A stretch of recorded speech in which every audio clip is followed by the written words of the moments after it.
part of the Conservative coalition, which is what it really is, the moderates, the One Nation, the harder you go on immigration, on other issues, you will end up freezing somebody out. Or if you go more to the mainstream, you will possibly lose more voters to reform. So I think it is a bit of a catch-22 situation. You cannot be all things to all people. And I think the one thing that you will hear a lot from Conservative MPs and spokespeople is Tees Valley. That will be the buzzword, and that will be a protective shield for the Prime Minister if that is retained, and that will last for a while. But MPs will still be quite nervous because looking at the underlying results on the local elections, what it means for them in the upcoming general election, that's what will be of concern for them. And they will also remember that, you know, Ben Houchen has campaigned without really even mentioning the Prime Minister or the government, and in fact has invoked Boris to try and help him. So all of this, I'm afraid,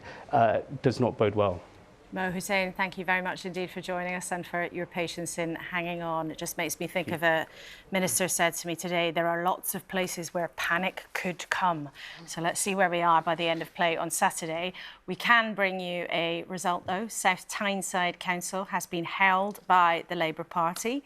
You can see there 28 seats, the number they needed for a majority, but it's something really interesting, 15 being taken by independents and 11 seats to the Greens. Now, we knew the Greens were doing well, taking some off Labour there, but look at that, Labour losing 10, independents gaining 9 and Greens gaining 2, Tories losing 1. So we'll try to get to the bottom of what's gone on there in South Tyneside, but quite a dramatic shift around there. So that will be interesting. We'll try to get to the bottom of that in the next little while after the news. I'm going to say welcome to Mark Harper, the Transport Secretary, who's just joined us in the studio. Nice to have you with us. Jonathan Reynolds is still here, and also Sarah Olney from the Liberal Democrats. We'll be talking to you in a few minutes' time. Let's tell you where things have got to in terms of the total tally on our giant tower. Labour have 49, they have gained 1. The Conservatives 19, losing 15. Lib Dems 16, gaining 1.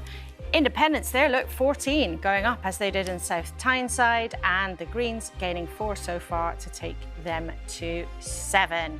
So things starting to come in, an interesting picture starting to shake up. We will be back with you in a couple of minutes after the news with Virginie Vajanathan. Thanks, Laura. The first results are being declared in the local elections in parts of England in the last major test of public opinion before the general election. Labour have retained control of councils in Sunderland, Newcastle, South Tyneside and Chorley. The Conservatives said they're expecting a difficult evening, but have held on to control of Broxbourne. Counting's also underway for the parliamentary by-election in Blackpool South, and results are expected overnight from around a third of councils involved. With more, here's our political correspondent, Damien Grammaticus. Up for grabs in these elections, 2,500 council seats, 11 mayoral jobs, and here in Blackpool South, 1 Westminster seat. It's one of the consequential battles tonight. Labour hopeful they can take it off the Conservatives. Well, the first result we'll look for is the Blackpool by-election, which is the only result where Rishi Sunak and the government are really on the ballot paper. And if we can gain that, that will show real progress on the way to the coming general election. And this is another place Labour say they're making progress. Hartlepool, controlled by the Conservatives, wresting it back would be symbolic for Labour. Tories are hoping the mayoral vote, which isn't being counted tonight, will be different. And Labour have other targets too. Rushmore in Hampshire, a southern Conservative council. The Conservative minister here at the count, his party braced for losses of seats won back when Boris Johnson was Prime Minister. The last time most of these seats were fought was in 2021, where we had effectively a vaccine bounce as we rolled out the COVID vaccine. That was our best set of local elections since 2008. So that's a very high base. So compared to that, it is going to be difficult to achieve on that. In Hull, an alarm and an evacuation.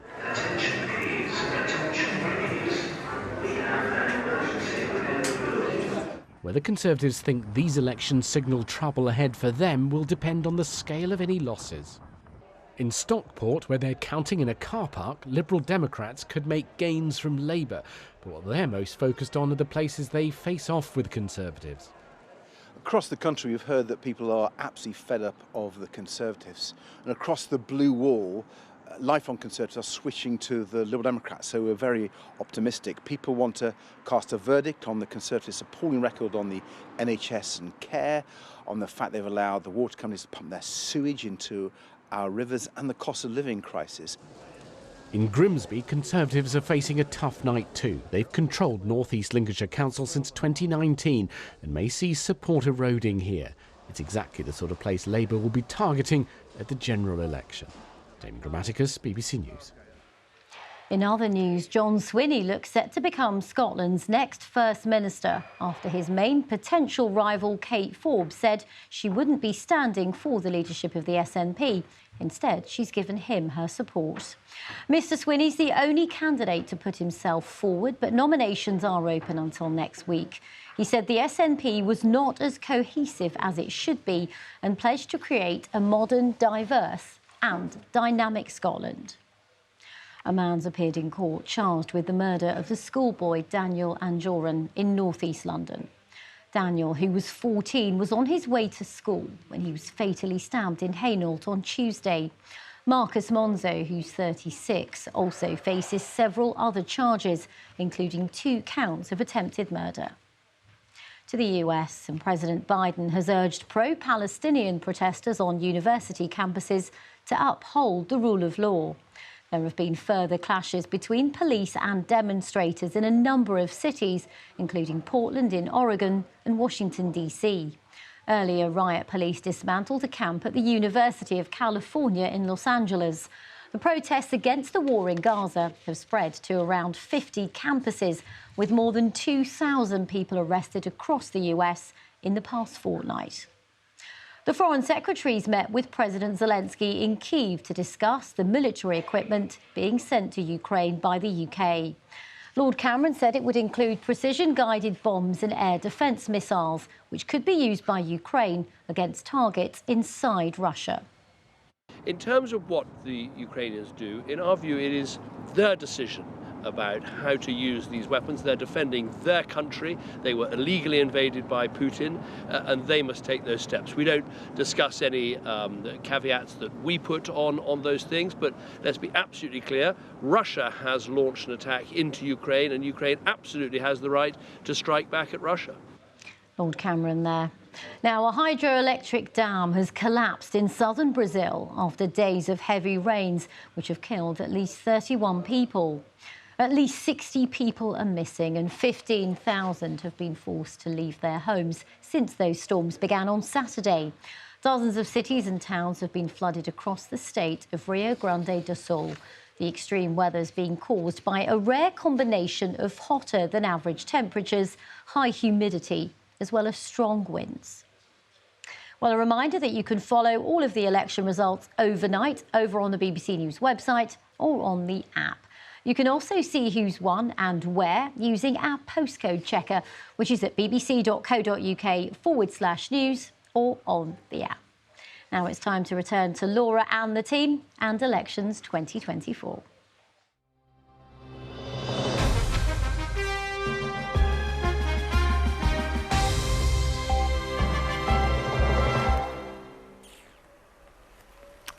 Warm welcome back to Election Night 2024 on the BBC. We will be with you through till 6 a.m. as results start to come through the night. Let's show you the tally so far. Not that many results in, but they are still interesting to pick over. You can see there that the Conservatives have lost 18 seats so far. Labour have gained 4 and the Liberal Democrats have gained 1. So a small number of results at this stage of the night, but we are seeing a share at the changing, and we've been talking about it a lot. It seems it might be kind of status quo where the big parties were since this time last year. But remember, we're looking at the last time these seats were fought back in 2021 too. So there are lots of comparisons, lots of complexities, lots of different kinds of races, councils, mayorals, and also a by-election. Blackpool South, we can show you the scene there, where they are now finally counting the votes after taking rather a long time to verify them, but there they've now got fully underway. And that race is important because a Conservative former MP left in disgrace. Labour believes that they will win that Westminster seat tonight. The battle there that's really shaping up, maybe between the Conservatives and the Reform Party, which came out of the remains of the Brexit Party, and that battle there for second place. So that's a really interesting contest, and we'll be there soon. Let's show you the scene in Plymouth. Plymouth Labour gained last year after splits in the Tory group. Interesting because that's likely to be a very hard-fought area when it comes to the general election. The Veterans Minister, Johnny Mercer, has his seat there, the other seat held by Luke Pollard, a shadow defence minister. So the Tories may well be expecting heavy losses in Plymouth down in the southwest. Let's show you then counting starting to go on in Exeter. Look at all of those people who've been working so hard pounding the pavements now tonight, standing looking anxious at what the next few hours will bring. Let's then take a breath and check in with John Curtis about what we can conclude, if very much, at this stage in the night. And John, just before we hear from you, I want to show people the vote share change so far that we've got since 2021, and then we'll just keep that up on the screen as we chat. Look at that. Conservatives down by 12% since 2021, when they had a very good year for a government in local election results, and Labour up 5%. So Labour had a terrible year in 2021. They lost the Hartlepool by-election, and our figures so far are suggesting they're only up 5% on that point. When we then look at the change since last year, when the Tories had a gruesome night, I think it can only be described as that, and Labour did pretty well. You can see the change since last year in the vote share is 0.2% up by Labour, so only a tiny fraction. The Tories down 2% and Lib Dems down by 3%, Greens up by 2%, and the Reform Party we've already been mentioning up by 3% too. So it's a really interesting context for that, even at 12 minutes past 2 in the morning. John, what do you make of those kinds of numbers? Well, we are, of course, endlessly fixated by the battle between Conservative and Labour. And we've been constantly saying that the Labour lead over the Conservatives has been consistently around 20 points in the opinion polls. What, however, we've also not noticed about the national opinion polls is that they've been pointing for quite a while to around 1 in 3 people saying none of the above. Green, Reform, whatever. And to that extent, at least, we should remember that neither Conservative nor Labour are necessarily dominating the views of our elections. Well, now, we come to these local elections. And what do we find, at least in terms of early headlines? Reform, 15%. And clearly doing the damage to the Conservatives where they are standing. And it's probably to the Conservatives' good fortune that Reform are only fighting 1 in 6 of the wards. The Greens, some spectacular gains, particularly in Newcastle. And you can see their vote up since last year, and they may be heading for their best performance yet in English local elections. And indeed, if you look in terms of gains and losses, well, when I last looked a moment or two ago, the Greens were up 4 and Labour were up 4. And actually, it was independents who've made most gains. So these early results, at least, and we'll see what the pattern comes out later on, but it is a kind of reminder that particularly, of course, in local elections, but it's also there in the national polls. British politics isn't just about the battle between Labour and Conservative. There are lots of other battles going on as well. Now, all of that said, the change since 2023, it's not that great so far. If you actually, as you strip out the impact of Reform on the Conservatives, particularly in Sunderland, we look at the moment to be heading for something pretty similar to the local election results last year, at least so far as Labour and the Conservatives are concerned, and the gap between them. And that, of course, is what the opinion polls have been saying about the last 12 months, that so far as the two big parties are concerned, nothing much has changed, which perhaps again helps to explain why the interesting, intriguing, and in some senses more headline-grabbing results so far, at least, have been occurring elsewhere. And in terms of the relationship between local elections and general elections and the role of the smaller parties, John, how do you describe that connection? Because they're both connected and also unconnected. You know, smaller parties tend to do better at local elections, but we can, or how much can we read across into the likely results, given that this is a general election year, which does make it different to your standard local election year? Oh, look, I mean, we know the Liberal Democrats do better in local elections than they do in a general election. This is also true of the Greens. There's a question mark about whether or not this will or will not be true of Reform. And of course, independents, you know, have had something revival in local government, and we are seeing that also tonight. So to that extent, at least, you know, there certainly isn't a straight read across. But I think certainly one of the lessons tonight is that yes, there is a battle between Reform and the Conservatives for those what we might broadly call the right of British politics. We kind of knew that from the national polls. I think we've also learnt tonight there is also potentially a battle between Labour and the Greens for those whom we might broadly regard as being on the progressive or on the left end of the spectrum. And perhaps particularly this is an issue amongst younger people, particularly in university towns, perhaps also amongst some of the Muslim communities. And certainly Labour do, it's not consistent everywhere, but there are certainly a number of wards with very strong Muslim folk around where Labour have actually done quite badly. Now, so therefore there will be a challenge to both Conservative and Labour over the course of the next months, trying to squeeze, as it were, those ideologically relatively close competitors who are much smaller, but whose votes could still potentially have an impact on Conservative and Labour's abilities to win seats.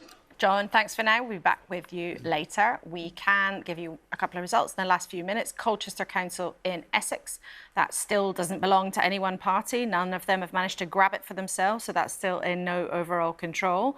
And as Bridget Phillipson told us a while ago now, Labour has indeed taken control of Hartlepool Council. There's official confirmation of that now. The count is complete. And there is the list of what we know so far. So there you are. Colchester is still a hung council. Hartlepool is Labour. Gateshead also still held by Labour. No surprise there. Eastleigh held by the Liberal Democrats. That's really one of their strongholds now, the area around Bournemouth. Newcastle has been held by Labour, although as we've been talking about with John, there are some wards going to the smaller parties. And there you can see pictures in Blackpool South of Richard Tice, the Reform leader.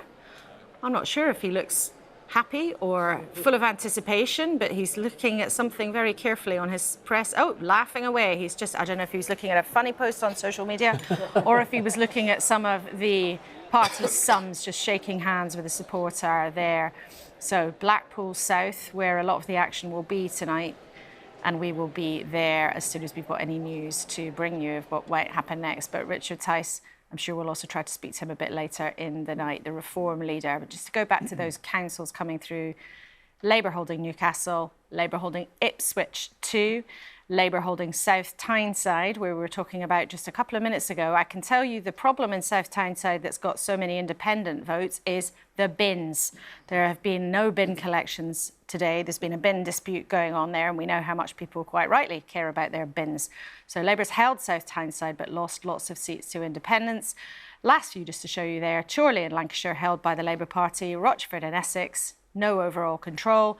Sunderland held by Labour, and Broxbourne, which was our first result of the night, true blue Tories, and they held on. In a second, I'm going to bring in Rita, but Chris, just a brief word. Just a quick tip, but hearing from Labour sources that they think they are going to gain Thurrock in Essex. That was under no overall control. They think that they are going to gain that, and they are saying that this is the kind of place that they need to win to gain a majority in a general election. So they're doing that thing of copying across from what they seem to be claiming as progress there to a seat that they would need to do well in the general election. And maybe we'll talk about that a bit more in a second. Labour have already taken 5 seats there, and they were only short by 6, so that would be a real victory for Labour that they would definitely want to emphasise to us all as we listen as the night goes on. But let's look at what happened in Hartlepool, where Labour is also very happy to claim a victory. Worth remembering that was held for a long time by the party, Peter Manelson's old stamping ground, of course. But Rita, what's going on behind the numbers? Well, here it is. It's a big win for Labour. They have been predicting it for a fair few hours now, but here is the absolute confirmation. As you can see, all the seats are counted and they have got 24 seats here, the Conservatives and the Independents on 6. And this used to be a Labour council back in 2018, and then it went into no overall control from 2019 onwards. And they've gained a fair few seats, as I can show you now. They've gained 8 seats. The Conservatives have lost 6 and Independents have lost 2. So this is going to be a real boost for Labour and go some way to lancing that boil of that by-election loss that they suffered to the Conservatives with the House of Commons seat back in 2021. So that is Hartlepool. And let me just show you where we stand in terms of the state of the parties. So Labour has gained 14 councillors. The Conservatives have lost 28. So they've lost more councillors than they've gained. The night is still young, it's true, but, you know, that's not looking great for them, is it? Lib Dems have picked up 1, the Independents have picked up 9, and the Greens, who, as I was saying, appear to be having a good night of it, have picked up 4. Laura. Rita, thank you very much indeed. Well, Mark Harper, let's talk firstly to you. So it sounds like you've lost Thurrock. Labour on the ground is calling it for them as, again, exactly the kind of place that they need if they're going to form a majority at the next general election. You've also lost Hartlepool. What is your take on what's happening tonight? How worried are you?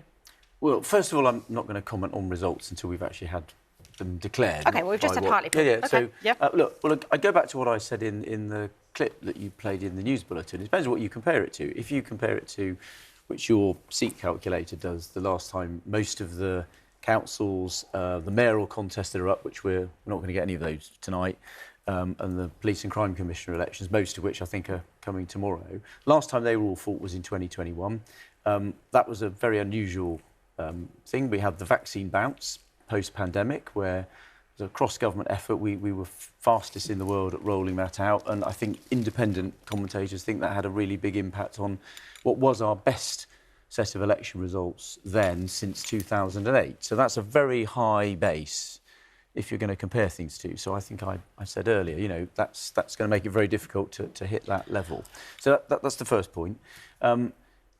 We obviously fight very hard for every seat. Our councillors, those councils we run, deliver better services at lower cost than Labour ones, and police and crime commissioners that are Conservative deliver lower crime than Labour ones. Well, that's just facts, Jonathan. That's just evidence. And they've been out campaigning today really hard across the country. And I mean, we've had some results. We haven't had very many, and it's early days yet. And we'll reach we know we're not going to reach a complete picture until Saturday night. But the point you've made yourself is that you've admitted you're less popular now than you were in 2021. And the big difference then to lots of people watching tonight is that you had a different leader. Boris Johnson was in charge, and Rishi Sunak has just not been able to get anything like that level of popularity. In the local elections in 2021, the big difference is we just rolled out the vaccine for the pandemic. We had a massive bounce from that. And that was acknowledged by independent experts. That was a cross-government effort, and Rishi Sunak was the one that found the money to pay for it. And that was a high watermark. It was our best set of local election results since 2008. The best set we'd had at any point since we were in government. And so that's a very high water was base. Pretty much the worst set you just had. We just mentioned Thurrock there. Chris, absolutely right. We can show you now that Thurrock is still counting, but Labour on 23 seats. They need 25 for a majority, but they're on 23. The Conservatives just on 12 seats there, and Independents on 6. Let's show you how seats have changed hands. Labour has gained 5, the Conservatives have dropped 6, and Independents gaining 1. And Thurrock in the southeast of England, I think Labour... Labour are making an argument that says this is just the kind of place that they need to win come a general election. Some Conservative sources I'm hearing from are making the point, and you can see other examples of this elsewhere in England, that this is a council that has had a really bleak time, has effectively gone bankrupt and therefore had to crank up council tax. Yeah. And so with that, we might be seeing an element of a local response to that. Curiously, a couple of hours ago, talking to some Labour sources, they were saying exactly the same in Birmingham, which is a Labour-controlled council, in terms of the effect that they think that might have on their performance in that part of the West Midlands in the mayoral contest there. So in and amongst the national picture that inevitably we're trying to paint, there can be very significant local factors that might motivate voters in a particular direction in judging the capacity of a previous administration to either run their local services well or the amount that they're charging them in tax. And you haven't even mentioned the bins in South Tyneside, which Indeed. caused what we saw to be a very significant change around there. But just to be clear, is Labour calling the Thurrock result now? Because by our numbers, they might still be short of a majority, even though they've gained seats. But Labour They are, now... so they think that they have the numbers, once the counting is complete, for them to gain control of the council there. Their spokesman saying the people of Thurrock have sent the Conservatives a message that they want change. So that's the arguments, the spin, if you like, from Labour, but with some very particular local factors. It would seem to be playing at least some role. Well, a council tax rise of 8% is not certainly insignificant, particularly when people have been living through hugely high inflation for a while. Let's just show you some pictures of other things busily going around the country. We see some counting there, Blackpool South. They are really getting busy now after a bit of delay earlier on in the night. Perhaps then we can show you the scene in Oldham. People are busy there too, getting on with it. And the results, it does feel like they're now starting to flow through maybe a bit faster than they were in the first couple of hours. There's the scene there in Exeter now there. I always wonder what's going on in people's minds, and are they thinking about the cameras being on them, or are they just looking nervously at their tally? No, our politicians say no, they're really not. Oh, well, let's ask all of you then. What does it feel like when you're at a count? You really aren't focusing on the cameras. You're definitely focusing on what the results are. But look, I'll just pick up one point you were saying earlier when you were talking about the results, about what they tell you about the conversation about the general election and are Labour doing well enough. And how are we doing? So obviously you're looking at council results so far, that's all you've had. I'd also say you've got to look at some of the mayoral contests, some of the big ones that are up. When I was campaigning in last week in Ben Houchen's area, in the Tees Valley, that's an area where Labour have got to be doing well. You'd think, looking at the opinion polls, if they're going to win. And we talked about that quite a lot at the beginning of the programme. Forgive me for not. No, not at all. And I'm sure you were. I was on another channel. You're on another rival, our friends on another channel. But also we don't get those results until tomorrow afternoon and Saturday. I agree. So one of my what we points will see, hopefully, in those places, Mark, is I think perhaps the full mayoral result we were saying earlier in Tees Valley, probably beyond Labour, I think. But will we see a swing that will take those key parliamentary seats, Redcar and Stockton and Hartlepool, into having Labour MPs? And I agree your assessment. I think you're absolutely spot on with what you have said, but we'll see when we get those results what's happening to the Labour Conservative vote share in those areas, and will those parliamentary seats be switching or not? If you can't win mayoralties like Tees Valley, which it wasn't that long ago that every single parliamentary seat in that area was held by the Labour Party, then you're not doing very well. But and I accept his majority was like 70%. And the government's basically, it's been their pet project. And it is more early than anything else. But what we will see is the parliamentary. And the point I was making was it is early days yet. I mean, as you said, we're going to have 3 days of elections. You're not going to have all the results until the end of Saturday. But we've been asking you about the results that we have had through, and they're not insignificant in and of themselves. And every results era is important in its own right, because whatever happens in the general election, the people who our viewers have given jobs to tonight or do tomorrow or Saturday, they're going to be in place for the next few years. And the Lib Dems have held Eastleigh, one of your strongholds. Very pleased about that. Yeah, yes. I mean, why do you think you managed to do it? I think it's just, we have been a significant presence in Eastleigh for a while. We've been in control of the council there. And I think, local people, they like what we're doing. They like having a Liberal Democrat council. Liberal Democrat councillors work hard, and they are... we're getting rewarded at the ballot box. But I think also there is a lot of disillusionment with the Conservatives, and we're finding this time and time again. I'm certainly finding it when I was speaking to my voters on the doors in Richmond Park today, and right across London. I've mostly been in London for these local elections. But I think just to go back to Mark's point, we're expecting to see gains as we go through. We haven't obviously seen a huge amount so far. These are not necessarily our areas of strength that have been reporting so far. We're expecting to see gains. We're expecting to see good progress, but specifically in the areas where we hope to win parliamentary seats. And talking of which, Eastleigh, right now, you've got 2 Conservative MPs there. Paul Holmes in Eastleigh, Steve Bryan, Winchester. He was a minister, but he's standing down next time round. Yeah. How confident would you be that you can turn your success at the local authority level into taking those parliamentary seats? Well, we're going to continue to work really, really hard campaigning, but for us, winning those council seats and making steady progress is a really, really important part of building towards general election success. We continue to be really optimistic, and I think we'll see the results as they come in over the next few days really start to bear fruit in some of those places where we want to see a good result later in the year. And would you be brave enough to give us a number that you might be hoping for by the time, as Chris was joking earlier, Match of the Day is on Saturday night?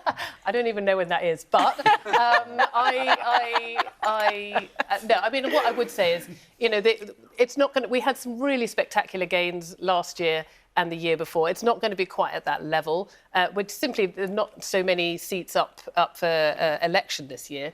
But we are going to see steady progress towards our goal of winning more MPs at the next general election. OK, all three of you. On the subject of Match Today on Saturday night, when I said that on the telly earlier, talking about the longevity of the tail of these results, it was pointed out to me that the Police and Crime Commission account in Kent doesn't start until Sunday lunchtime. Oh, goodness. So that's after your show's finished. Never mind Match the Day the night before. Well, at least they'll be able to watch Match of the Day on Saturday night. No. You three all have to stay until the very bitter end. And you all have to stay until the bitter end, of course, most importantly. Aisha Hazarika, now a Labour peer, has been waiting patiently and can't quite be with us till the bitter end. So let's talk to her now. Welcome to the programme.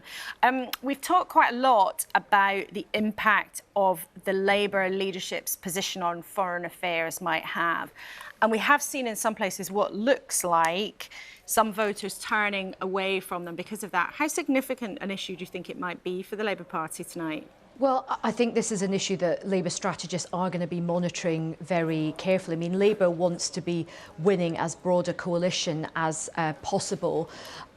So I think this is something that they will be concerned about, and they will have to keep monitoring. There's certain areas, particularly the West Midlands, where this could, if the race is tight, particularly for the mayoral thing, they'll be particularly interested in that. But I think their eyes will be on the bigger picture. I mean, just 2 results that we've had in tonight. Hartlepool, my goodness, what a turnaround in fortunes from just a few years ago at that point when Keir Starmer was actually at his lowest ebb. People were saying that he was even considering quitting at that point. And now, here we are a few years on and the party has changed so much. The other thing which I do think is interesting is Thurrock. I mean, that's an area which Labour has always wanted to get back, and it's one of those very important seats if they are going to win a substantial majority.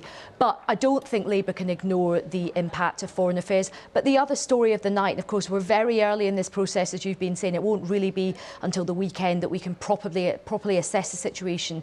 But the rise of reform is going to be a really, really interesting part of this story as well. If you look at some of the results that are coming in, yes, you're seeing the Labour vote going up, but you are seeing the reform vote going up massively as well. And that is going to have a big hit on the Conservatives.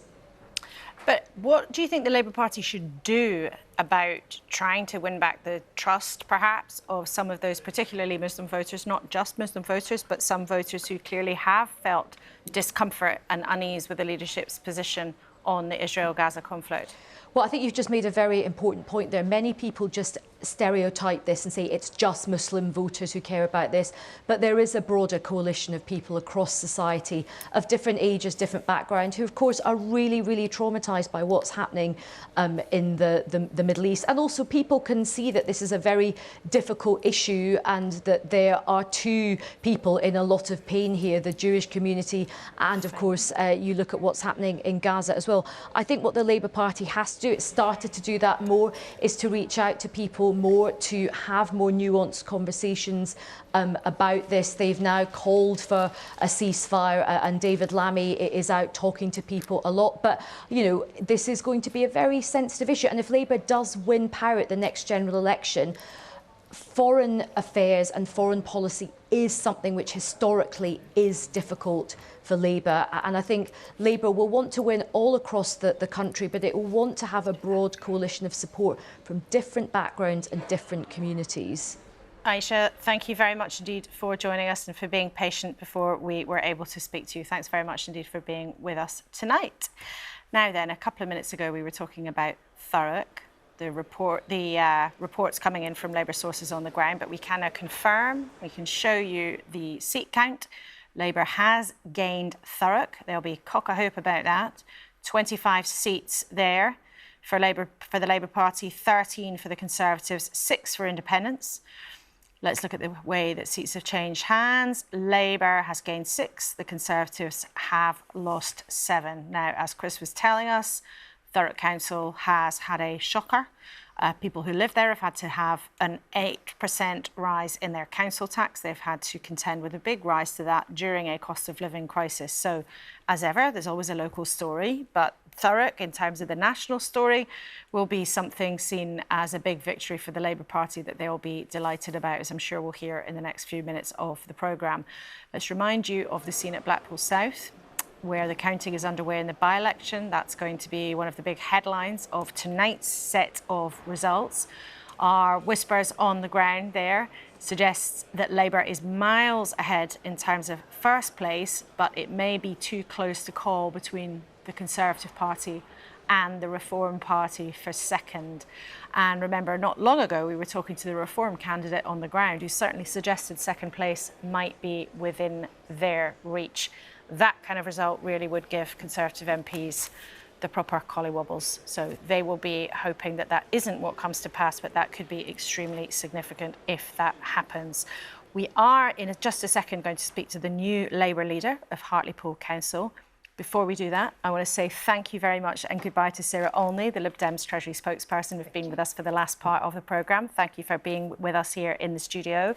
Jonathan Reynolds and Mark Harper, you're not yet off the hook. You are remaining in your seats for now. But Sarah, thank you so much for your time. It's such a busy night for politicians, so we're grateful to you for being with us.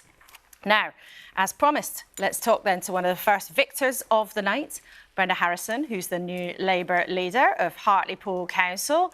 Brenda, congratulations. What do you think swung it for you? Thank you very much. And I think probably that we have worked so hard to get the trust of the people in Hartlepool back to Labour. And I think that's probably what's done it tonight. So it was hard work then, rather than the leadership changing things? A lot of hard work, Laura, a lot of hard work. We've been trying to engage with people for a long time, not just the last few weeks, showing them that we do have a Labour group in Hartlepool who can lead the council well, and that we have committed people who will do the best for the residents of Hartlepool.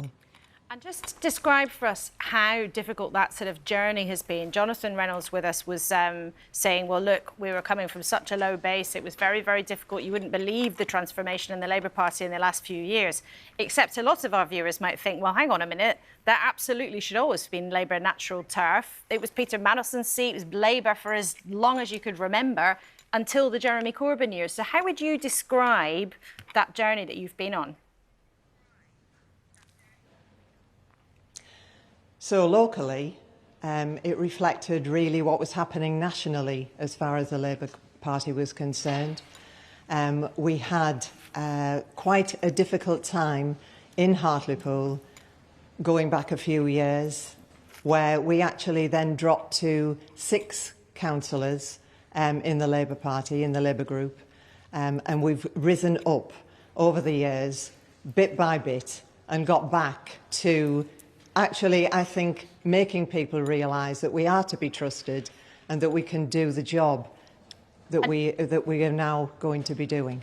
And do you think that you'll, from this, be able to take back the parliamentary seat when it comes to the general election? I think that's highly likely. I think that knocking on the doors and talking to a lot of people over the last weeks and months, There are people feel that they want change, and people feel that the Labour Party has changed enough for them to put their trust in them. The northeast of England was traditionally a Labour stronghold for such a long time, but then Brexit changed that very significantly in many parts of it. Do you think that Brexit has sort of disappeared as an issue for you on the doorstep, and that's part of why you've managed to win again? Well, I think certainly it's had a big effect. I think the fact that Brexit really didn't happen as people thought it would happen, and that people are still waiting for it to happen. And I do think that that had a big effect. So the swing that happened in Hartlepool, for example, over the Brexit period, has really gone, and we've swung back again. OK, Brenda, thank you very much indeed for joining us. Our first victor of the night, joining us here on BBC News Election Night. It's great to speak to you. Let's go then to Oldham, where it sounds like there is less good news for the Labour Party. We've talked a lot. Shelley Phelps is there for us on the ground. We've been talking a lot about the possibility of Labour losing ground because of its policy on Israel and Gaza. Shelley, what are you hearing? That's right, Laura. Multiple Labour sources here are telling me that they think they've lost control of the council. They only had a majority of 1 before tonight, and that was because 2 councillors quit the party over its stance on Gaza. And tonight I was talking to one councillor asking them if they have lost control, why did they think that was? And they told me that they think it would be because of Gaza and because this is being used as a protest vote. And one interesting thing that they were telling me is that their opponents on their leaflets had actually been putting that LBC interview that Keir Starmer did, remember, when he appeared to suggest that Israel had the right to withhold food and water. But then he clarified those comments and said he only meant to suggest that Israel had the right to defend itself. But this councillor telling me that they felt that the damage in those comments had already been done and that it was difficult for them to recover trust after that. And I was asking them, if the party has lost the trust of Muslim voters, how would this affect the general election? And what this councillor said was really interesting, because he was saying, well, Labour are very far ahead in the polls, and so they would, you know, this might not affect their chances of getting a majority and they might not lose seats, but that they would lose loyal voters and damage those relationships, and that trust would be really hard to win back. And of course, what's happening here, the messages from the councillors and what they're hearing on the ground will feed back up to the top, because we have Jim McMahon, who is a Labour frontbencher in Westminster. He is here at the count. Angela Rayner isn't here, but her Westminster seat, a bit of that falls into this council. Shelley, thank you very much indeed. Let's put that straight to Jonathan Reynolds, the Shadow Business Secretary. As Shelley was telling us, people in Oldham were putting Keir Starmer's comments on leaflets, and his comments seem there on the ground to have lost you votes. Do you accept that? Well, as I said at the start, that's been an issue. That's been difficult. No denying that whatsoever.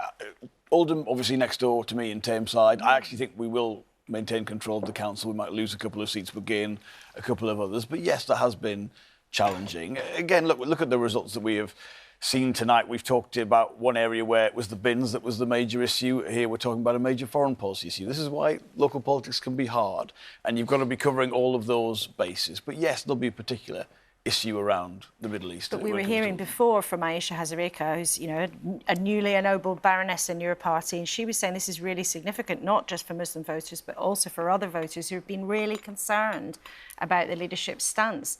What do you have to do? Do you feel you have to do something to make up for those comments that Keir Starmer made at the beginning of all of this? I think an issue can be difficult, and you still handled it in the right way.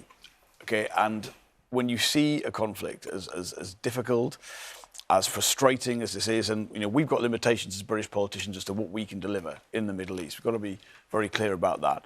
I think one thing that I feel very strongly is when I look and talk to particularly younger voters, not just younger Muslim voters, but younger voters generally, I'm struck by how they have never had in their sort of political lives an active peace process. You know, for people like me, I think of Yitzhak Rabin, I think of the Barak government.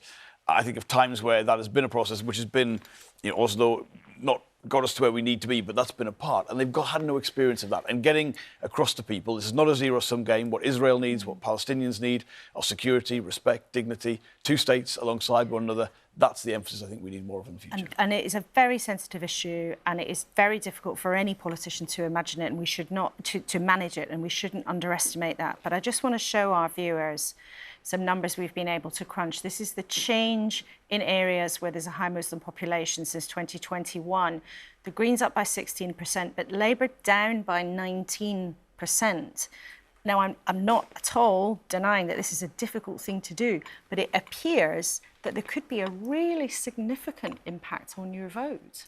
Well, as I say, it's been difficult. I would want to see a full picture. I think it's quite hard to take a view like that on the information that we have seen so far. But we've known this is difficult. We all know just how people quite rightly feel about the situation, about how we all want to see this conflict come to an end, how we all want a peace process.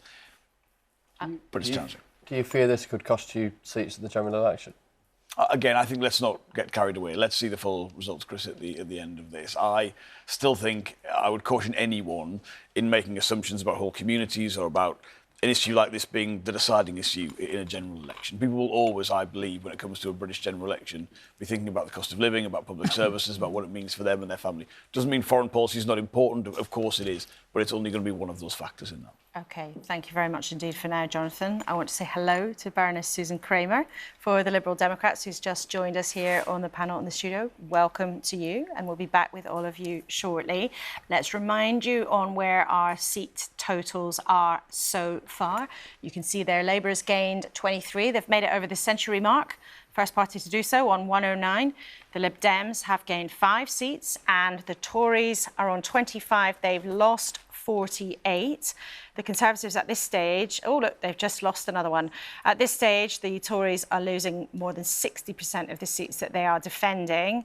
And at this very early stage, that is the Tories heading for what worse than what might have been expected if indeed they do lose 60% of the seats that they were defending. So far they are on a bad track, but we may well have zigzags up and down throughout the night. One result just to bring you before we talk to Rita. North East Lincolnshire, which was held by the Conservatives, east of England, has been a very sort of Brexit stronghold. The Tories have lost control of that council. Not everything is counted, I don't think, so far, but we can tell you they've lost their control there. The Conservatives on 17 seats, Labour with 14, Independents 4, Lib Dems on 3. We can show you what happened in the change of seats. The Tories lost 6, Labour gaining 5. And we were hearing from our colleague there on the ground, Tim Iredale, there in Grimsby. That was somewhere where Labour really fancied their chances. They were very keen to do well, and they have managed to knock the Conservatives out of controlling that council. One of the parts of the country where the Conservatives are experiencing problems tonight. Rita, take us to Rushmore in Hampshire. Very different part of the country, but the Tories facing problems there too. Absolutely. We're being told it's too close to call. They are still counting in Rushmore. It's in Hampshire. As Laura's just said, it'll leap out at you just there at the bottom of the map. But I can tell you that the Conservatives have lost 4 seats. There's still another 7 seats to be counted. But at the moment, this is how it looks. Labour on 17, the Conservatives on 12, the Lib Dems on 3. Now, the Conservatives have held this council since the year 2000. It's never been Labour, but let me just show you what's happened to the share of the vote. This is since 2021, and look at that. I mean, how striking that is. Labour up 15 points since 2021, and the Conservatives down 14 points. This in a council that is really very much a Tory stronghold. So it's too close to call, we're being told, but we'll come back to you as soon as we've got more information. Thank you, Rita. And that would be the first time that Labour has held that Council in Hampshire. Interesting because it's a military base. Aldershot is the main town in Rushmore Council, so really interesting if Labour managed to take that, as it appears they might be on course to do, but too close to call. Let's take you to somewhere else that might be too close to call, but somewhere that's been very, very tightly fought, one of those Labour Conservative battlegrounds. Let's go to Redditch and my colleague James Pearson, who's there for us on the ground. So what are you hearing, James, since we spoke to you last? So counting has been underway here for about 40-45 minutes. We should start getting those first results to add to your seat totals in the next sort of hour or so, maybe a final result between 4 and 5. Now it's slipping back, it's very slow here. I've been trying to speak to the different parties to get a sense of what's going to happen here. The Conservatives have had a very slim majority on this council of 3 for the last year, so they are up against it tonight in terms of defending control of the council. They've not admitted defeat yet. They still think there's a chance they could hold on to some seats here, maybe even control. Labour, quietly confident. Speaking to the smaller parties, though, the Lib Dems and the Greens, they do feel that Labour's done enough to take this council tonight. It's a council, Redditch, that Labour's national campaign has targeted as a place they can make gains in, both in this local election and in the general election coming up as well. So from speaking to the smaller parties, it does sound like Labour's done enough here tonight, but we'll have to wait for those seat results to start coming in the next hour. And James, when you've been talking to people during the campaign, what are the issues that have been shifting votes around, do you think? So there are some big local issues as well as the national picture. Locally, the Conservatives have tried to make a lot of the fact that Redditch has attracted just over £20 million of levelling up money to regenerate the town centre, to regenerate the train station.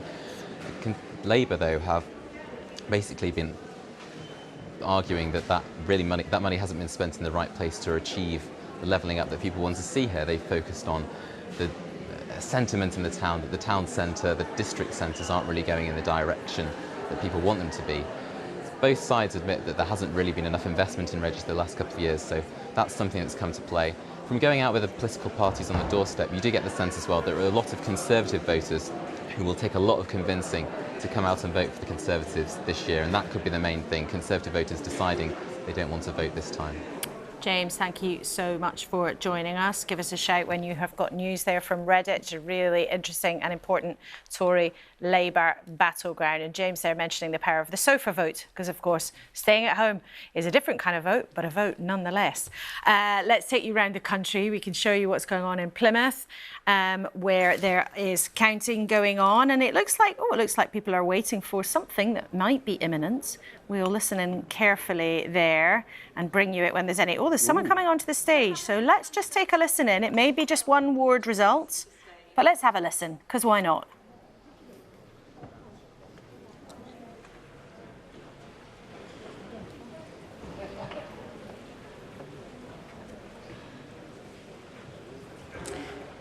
I, Tracy Lee, being the returning officer for the election of a ward councillor for the Plimpton Earl ward, do hereby give notice that the number of votes recorded for each candidate is as follows. Endine Peter, Reform UK, 221. Glennie Suzanne, the Conservative Party candidate, 336. Jakes Michaela, commonly known as Jakes Mickey, Green Party candidate, 114.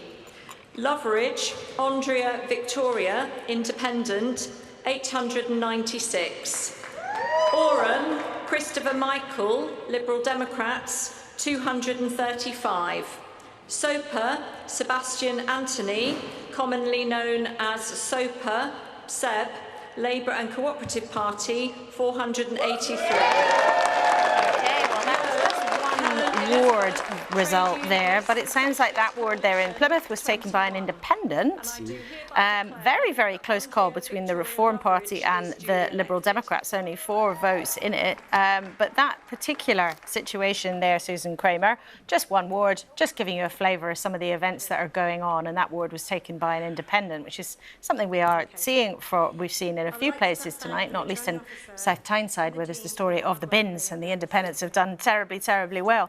But Susan, how much is interesting In a time like this, I know Lib Dem activists have got a reputation for working terribly hard on the ground, but do you think that you've been able to capitalise on these guys' problems? Well, I think we have, but in a very targeted way. I mean, we've been looking at the areas where we think we can win. So where the feedback that we get is that Conservative voters want to switch. And they're finding our party attractive and that they're the answer. And that's where we're putting our resources. Now, many of those seats will come through tonight and on Saturday. So we knew that sort of the early returns would not be particularly catching so what we think is some of the impact that we've made over this election. And the feedback, you know, from places like Oxfordshire, from parts of Hampshire, where we've been looking at Hertfordshire, that the very early days, we're obviously relying on people actually standing at the counter and watching the boxes. But that feedback is frankly looking good. Otherwise, we've been expecting a Labour surge. That's somewhat perhaps surprised that sometimes the independents are pipping that at the post. And why do you think that is? I'm not in the mind of the voters. I think with a local election, you frankly have to understand what the local issues are, because it can easily be the bins. I do think that where we've been focusing our efforts are to say we want to get rid of a Tory government at the next general election. We also want to do right by people in their local area, but essentially, as we have to target our resources, we have to bring those two thought processes together. What then about tactical voting? Because small parties like, whether it's the Lib Dems or the Greens, you can't be everywhere. But what you would say, what you've just said, is you want to see the back of the Conservative government. The Greens would also say they want to see the back of the Conservative government. The Labour Party, Jonathan Reynolds, you would also say you want to see the back of the Conservative government. What about tactical voting and working together? Well, I don't think we are working together. We're certainly not from the centre, because we think that the voters really need to have the freedom to be able to make their choice. But when you've got a first-past-the-post system, people do it on a sort of do-it-yourself basis. DIY tactical DIY tactic, or DIY, alternative voting almost. They do it themselves, and I can understand perfectly why they do it. So we often, though, find that when people make that shift, they then stick because they get to know Lib Dems who frequently they might not have been very familiar with under other circumstances. So, I mean, I agree with that. Voters make those decisions. If you're a Labour candidate or a Liberal candidate or a Conservative, you don't control those voters and transfer them to other parties. I think that's always a misconception. One thing we saw last year in the local election results and the year before, and I think we'll see in this one again, is, look, for an area like mine in Greater Manchester, a huge amount of the money has been taken out of local councils. A lot of the budget now, a big proportion, goes on things that most voters don't see. So that's services for vulnerable adults and children. The amount of kind of discretionary money the council's spending on parks and things like that is much smaller. And it does mean you get, I think, a much greater anti-incumbency part of that. Sometimes that's Liberal, sometimes that's Green, sometimes that's Independent. That is what has made local politics much tougher in the way you don't really get, if I'm being honest, an extrapolation of the national polling into those local areas, and then you put in the bins and LTNs Except and all you that just as go well. back to the idea of tactical voting, though. It is one thing for you two to say, well, people kind of do it themselves. It is another thing, though, for central parties actually to make decisions to campaign in a different way and actually just to quietly stand back. Now, that doesn't have to be giving people an instruction to go and vote tactically, but it sounds like you're both actually quite comfortable with the idea of some of these sort of You don't loose... coordinate that. I mean, any political party looks at where the competitive races are and where resources will go. It's always scarce. For my part, just looking as we come to where we are tonight, whether it is in Thurrock or Hartlepool or Blackpool when we get the result, Redditch, what I said at the start of this programme is Labour gaining in those seats against the Conservative Party, but we want to replace Conservative MPs with Labour MPs at the next general election. Yes, that's what we're seeing already. But if you weren't gaining when you're this close to a general election and you're 20 points ahead of the national pollers, something very, very strange would be going on and you would be, defending an extremely sticky wicket. Well, look, I've been on this programme when I have been defending an extremely sticky wicket, and I'm glad tonight that's not the case. It's the progress we want to see, nothing taken for granted, but very encouraging. Mark, do you sometimes feel a bit, as a Conservative at the moment, whether it's voters or whether it's these two ganging up against you, everybody you say wants to get rid of the Conservative government? No, I don't. And as I said, look, It's going to be difficult because we're operating against that high base. We're in government, and if you're in government, it's always difficult when you have local elections. But also, as I said earlier on... It's not actually. There's some years when governments do gain. Well, that happened in 2011, I think, 2015, 2017. It's not always the case. It doesn't happen very often. And as I said, 2021, when we did very well, was an unusual one. And also, as I said, this time, we've got an unusual set of elections, because it isn't just council elections. It's Police and Crime Commission elections. We're only going to get 2 of those tonight. And there's those very important mayoral contests as well. And we're not going to get those tonight either. And I think you do need to just wait and see what the overall picture looks like before you start drawing conclusions. And as we said, we're not going to know that till, well, even past match of the day on Saturday. And that's absolutely right. However, whether it is what we know so far, where the Conservatives at the moment are losing, it seems, around 60% of the seats that they're defending. And that's a worse track record than last year when you performed very badly. You've had months and months of being very significantly behind in the national polls. If real votes from real voters are stacking up in the way we've seen so far, what has to change? Well, look, we know there are lots of voters who voted for us last time who are currently undecided, right? And that's clear. They haven't switched to anybody else. They're undecided. Well, they might be switching and tonight. So, well, the turnout in a general election is much higher than it is in local elections. I don't know whether the turnout will settle tonight, but it won't be at general election levels. So look, the challenge for us is those voters, we've got to show them that we're focused on the things they're concerned about, which I think we are. That's why we're making progress on delivering cuts to people's national insurance. In the last couple of weeks, you saw big announcements on changes we want to make to welfare to support people, get more people who've fallen out of the labour market into work. Big announcement on defence, paid for by reductions in getting the size of the state back to where it was before the pandemic. Your defence announcement is the same as what Boris Johnson promised in 2022, and you said your changes to benefit are to support some people, and some people see them as having money taken away from them. Well, no, it's 2 things. First of all, on the defence thing, you can't make commitments without showing how you're going to pay for it. We've set out clearly in that announcement how we're going to pay for it. Labour won't match it, because I don't think Labour want to reduce the number of civil servants. You're telling me sacking civil servants produces that increase in defence. That is ludicrous, Mark. That's why people... You can't say these things and say you're serious about it. We want to reduce the size of the civil service.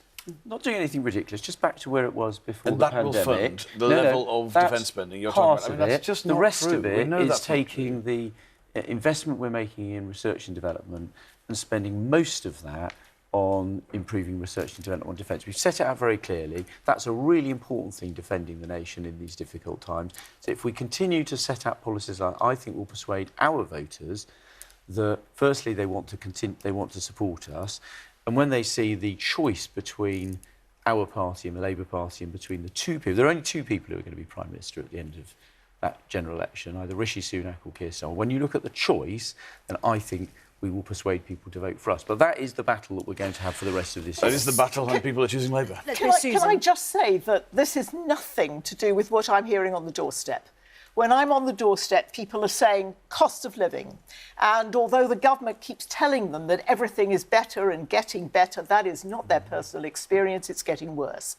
So they've been trying to get GP appointments. I mean, people who never thought it would be difficult to go and see a GP when something is wrong are finding it's 2 weeks, 3 weeks, 4 weeks before they can get a GP appointment. And then simple stuff you would have thought, like sewage in the water, which in a sense is touchstone. It almost feels like it touches on the decay of the nation. So it's so offensive. And again, nothing much ever seems to happen or get done to deal with these kinds of issues. And I think they're looking at those kinds of sets of issues. That's not what I'm telling them. That's what they're telling me. And they're not answered by any of the things, frankly, that I'm hearing coming out of the Conservative Party. And they're not, they do explain, I think, the change in the patterns that you're describing when you see the change in the vote. Mark, we're going to say goodbye to you and Jonathan in just a couple of minutes. But Jonathan, briefly, and then... I mean, that's just not... You wouldn't see Labour winning Selby or Wellingborough or, what we've seen tonight in Hartlepool or Thurrock. If it was just Conservative voters staying at home, that wouldn't have happened. Mark, just final word to you. I know you're a close ally of Rishi Sunak. You said there only 2 people have got a chance to be Prime Minister, Rishi Sunak or Keir Starmer. Are you confident that when all of this from the local elections is said and done, that all of your colleagues are going to still think that and none of them are going to say, you know what, actually, the choice between Prime Minister for the country at the general election should be Keir Starmer and Conservative ?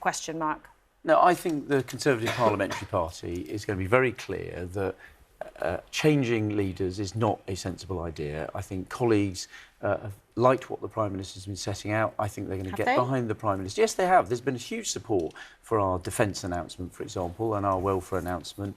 And actually, colleagues were rallying behind the party to get that Rwanda legislation on the statute book so we can start putting that deterrent in place and deal with the commitment to stop the boats coming to the UK. And they'll notice that the only other party that can get into government has opposed that every step of the way, and we now see wants to have an amnesty for illegal migrants. Again, that's not true. And that is, and 712 people arrived the day they passed the bill. And we know the deterrent is working because the Irish government have made it clear that they're already seeing an impact from it, and that is what we're going to do to stop those people traffickers. Okay, well, we had a discussion already with your colleague Chris Heaton-Harris about whether lots of people arriving across the channel yesterday really showed that there was a deterrent effect. But we will now say thank you and goodbye to you, Mark Harper, and you, Jonathan Reynolds, for Labour. Susan, don't go anywhere. You're staying with us. You don't go anywhere. Stay with us. We'll bring you the latest titles on our giant tower. Labour's gained 31 seats now, putting them to 137. The Liberal Democrats gaining 8 on 43. Labour there, 137, having gained 31, and the Tories having lost 64, putting them on 35. Independents gaining 18 to 29, doing well so far tonight. Residents Association there, that's what RA stands for, with 5 seats, not having gained any, but the Greens having gained 7, perhaps on course for a very good performance with their on 10 seats so far. So, lots more to digest after the news with Regina Vaidyanathan. Thanks very much, Laura. Now, results are being declared in the local elections in parts of England in the last significant test of public opinion before the general election. In the last hour, Labour have taken control of 2 councils, Hartlepool and Thurrock in Essex. They've held others, including South Tyneside, Plymouth and Ipswich. The Conservatives have lost control of North East Lincolnshire, but they have held on to Broxbourne. Counting's underway for the parliamentary by-election in Blackpool South, as well as 35 councils overnight. Our political correspondent Damien Grammaticus has more. Up for grabs in these elections, 2,500 council seats, 11 mayoral jobs, and here in Blackpool South, 1 Westminster seat. It's one of the consequential battles tonight. Labour hopeful they can take it off the Conservatives. And the first council of the night to change hands, Hartlepool. Q&A at Bailey Fleet, Labour and Cooperative Party, 649 votes. The Conservatives lost 6 councillors here. Labour gained back control. The win is a symbolic one for them, clawing back lost ground. We have worked so hard to get the trust of the people in Hartlepool back to Labour, and I think that's probably what's done it tonight. But there are warning signs for Labour too. This is Oldham. In some areas with substantial numbers of Muslim voters, Labour are struggling to hold on to support. Rushmore in Hampshire, a southern Conservative council and another Labour target. Conservative minister here at the count, his party braced for losses of seats won back when Boris Johnson was Prime Minister. The last time most of these seats were fought was in 2021, where we had effectively a vaccine bounce as we rolled out the COVID vaccine. That was our best set of local elections since 2008. So that's a very high base. So compared to that, it is going to be difficult to achieve on that. In Hull, an alarm and an evacuation.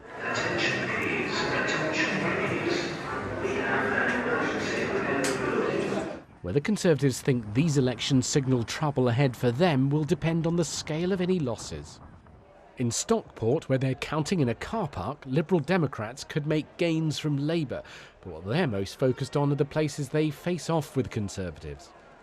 Across the country, we've heard that people are absolutely fed up of the Conservatives. And across the blue wall, lifelong Conservatives are switching to the Liberal Democrats, so we're very optimistic. People want to cast a verdict on the Conservatives' appalling record on the NHS and care, on the fact they've allowed the water companies to pump their sewage into our rivers, and the cost of living crisis.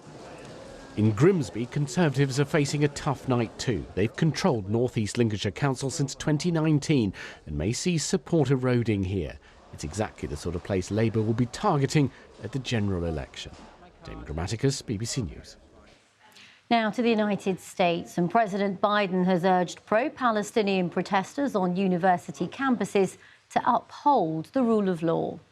There have been further clashes between police and demonstrators in a number of cities, including Portland in Oregon and in Washington, D.C. Earlier, riot police dismantled a camp at the University of California in Los Angeles. The protests against the war in Gaza have spread to around 50 campus sites, with more than 2,000 people arrested across America in the past fortnight. Destroying property is not a peaceful protest. It's against the law. Vandalism, trespassing, breaking windows, shutting down campuses, forcing the cancellation of classes and graduations.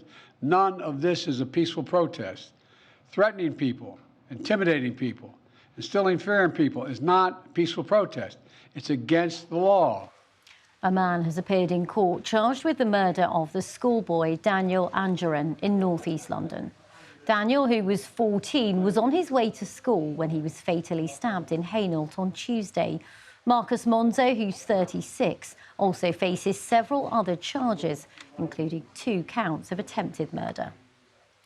To Brazil, where a hydroelectric dam's collapsed after days of heavy rains that have killed at least 31 people.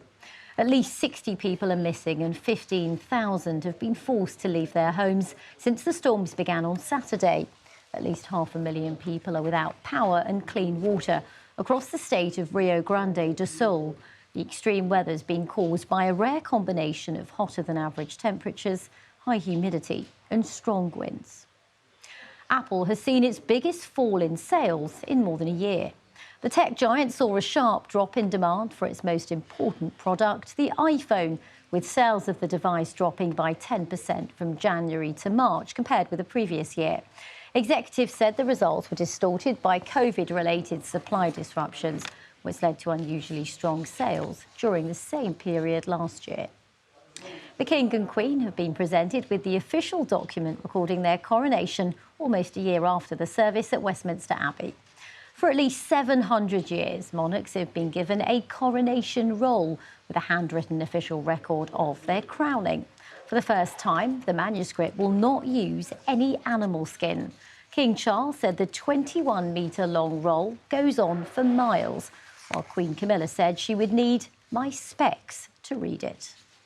Well, a reminder that you can follow all the election results overnight on the BBC News website or, of course, on the app. You can also see who's won and where using our postcode checker. You can find that at bbc.co.uk/news or on the app. Now it's time to return to Laura and the team and Elections 2024.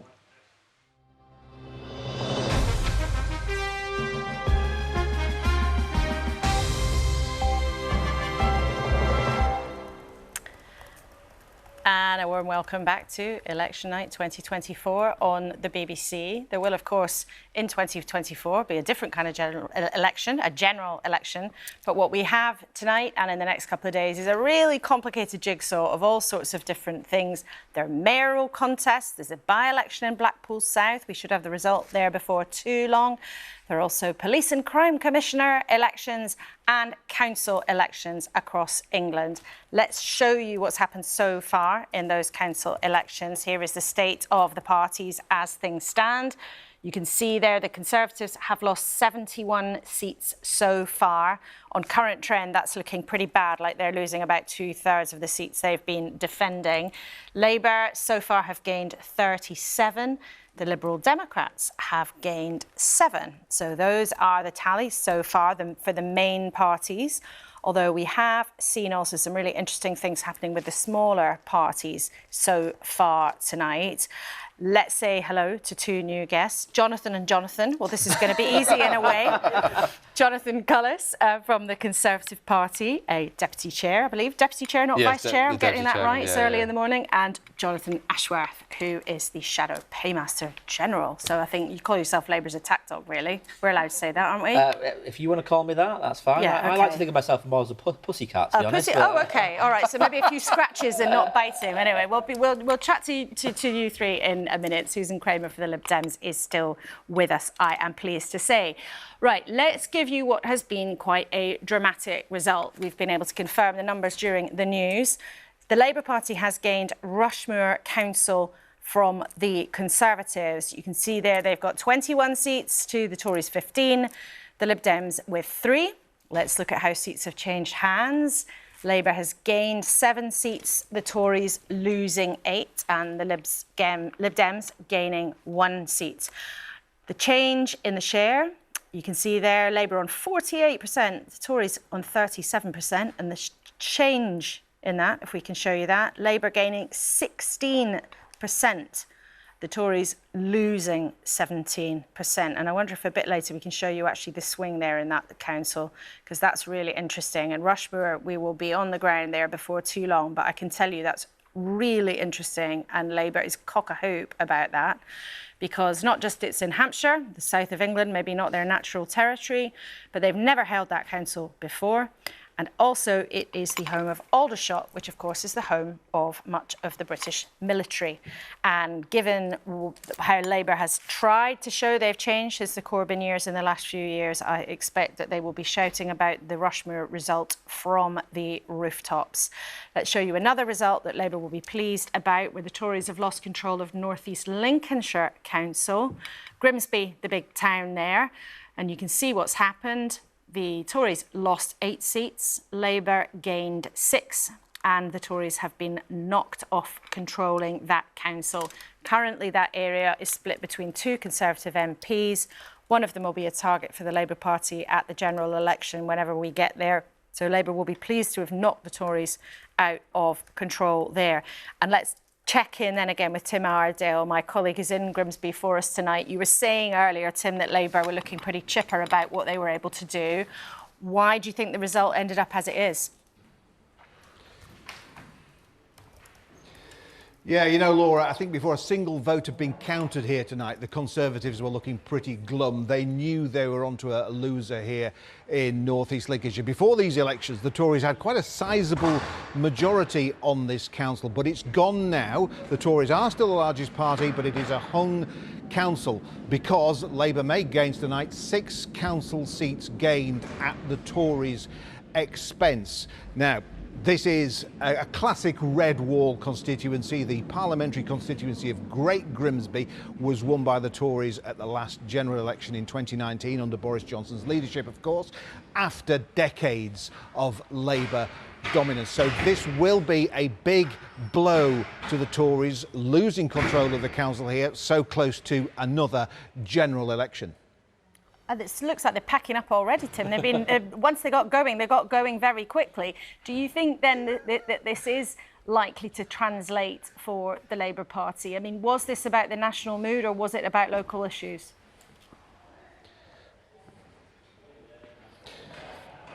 Very much about local issues, according to both Conservatives and Labour activists. Now, the 2 Tory MPs who cover this council area, Leah Nietzsche and Martin Vickers, both say that voters haven't seen the economic change they voted for back in 2019. Remember that phrase, levelling up. There has been some levelling up of this area, according to local Tories, but it's not enough. And that's why they were punished here tonight. Now, Labour say they are hopeful of taking forward the progress they made here tonight. But remember, the turnout was very low in this council election, just 22%, Laura. Tim, thank you so much. We'll be back with you later in the night with news of the other things that are happening in your patch. But thank you very much for bringing us up to date with why Labour has managed to knock the Conservatives out of control in North East Lincolnshire, a really interesting part of the country. Let's talk then to Professor Sir John Curtis about these results we've been hearing. John, we were just talking about Rushmore being taken by Labour, Labour knocking the Tories out of control in North East Lincolnshire. Give us the context of the kinds of scale of Tory losses we're seeing so far. Well, let me just first of all say just a little bit specifically about Rushmore, because this is where we need to get a little bit into the weeds of these elections. We love the weeds. As you'll be aware, Laura, in most of the councils, it's only 1 in 3 of the seats that are up for election on yesterday. But Rushmore was one of those councils where the ward boundaries have been redrawn, and therefore, as a result, all the seats were up for grabs. So that made it more likely there would be a change of control. And it's one of the Tories' misfortune in these local elections that these ward boundary changes have occurred primarily in councils they're trying to control. So that's point one. This was therefore more likely to go. Secondly, actually, if you look at what happened in Rushmore last year, you will already have seen evidence of the strong swing to Labour, and that indeed Labour won a majority of the seats that were up for election in the 1/3 contest in Rushmore last year. So basically what Labour needed to do to win Rushmore was to do as well as they did last year, and they have evidently done at least as well as that. So nothing to downplay the significance of Labour's success, but it's a success, as it were, that's been brewing for quite a while and has been facilitated by the work of the Boundary Commission. They certainly look pretty happy about it. We're just showing some pictures of the Labour activists in Rushmore. There they are, all waving their hands in the air, although one of them at the front looks so happy he's not quite sure what to do with himself. I think, actually, let's just show those pictures in all their glory while we continue chatting, John. In terms of the overall picture from what we're seeing, how bad is this looking for the Conservatives? It's not beginning to look very good for the Conservatives, I think one has to say. I mean, straight away, it's still early. Things could still change, but put it like this, there are two things that perhaps the Conservatives would prefer to avoid, that as we sit here at just after 3 o'clock in the morning, we cannot rule out as perhaps something that we will find out is the case in 12 to 18 hours' time. One, that the Conservatives end up losing 500 seats, which was, as it were, the worst scenario that was painted for them, and that two, that the performance in these local elections, when we kind of add up the votes, is probably going to end up being a little bit worse than it was last year. Put those two things together, the broad message from local ballot boxes will be that Rishi Sunak's principal political project, which is to try to narrow the need on Labour, has not really made much progress. It's what the polls have been telling us. It's now increasingly looking, though, that is what the local ballot boxes are going to tell us too. Now, Labour at that point may want to have a big smile on their face, and there is plenty for Labour to be happy about, but in effect it looks as though we're talking about Labour doing more or less as well as they did last year, which is not bad, and it's roughly what the opinion polls were saying, but it's still the case that Labour are not in these local elections heading for the kind of really dramatic local election performances that they managed to achieve under Tony Blair before the 1997 general election. We're still in a very different world for that, not least, of course, because, for example, the success of the Greens, which is also notable in these elections, and at some time has been hurting Labour, though nothing to like the same extent that Reform have been hurting the Conservatives where Reform has stood, though Reform haven't stood in most of the contests.